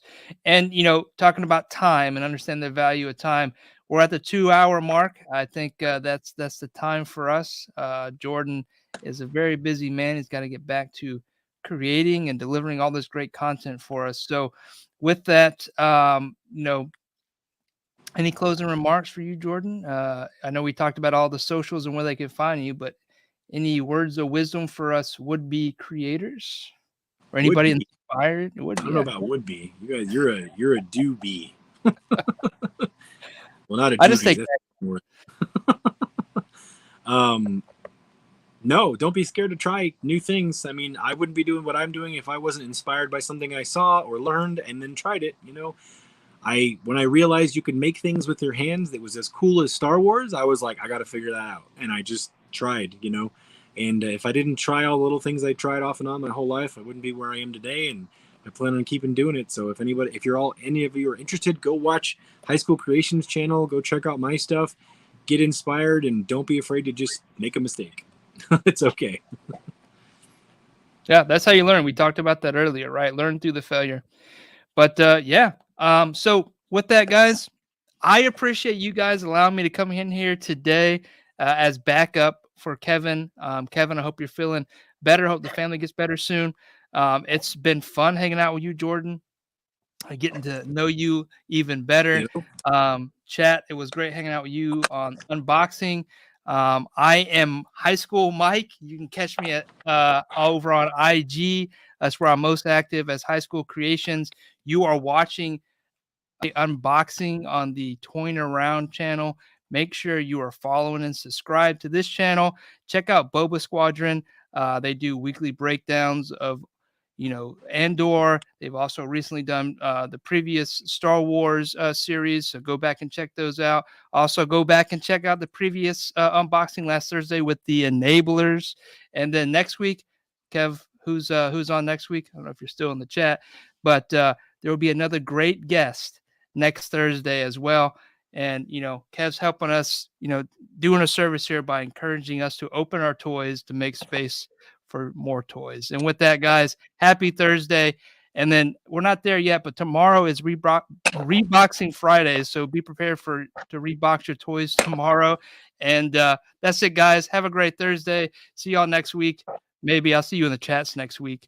And thanks again, guys. Bye. Bye.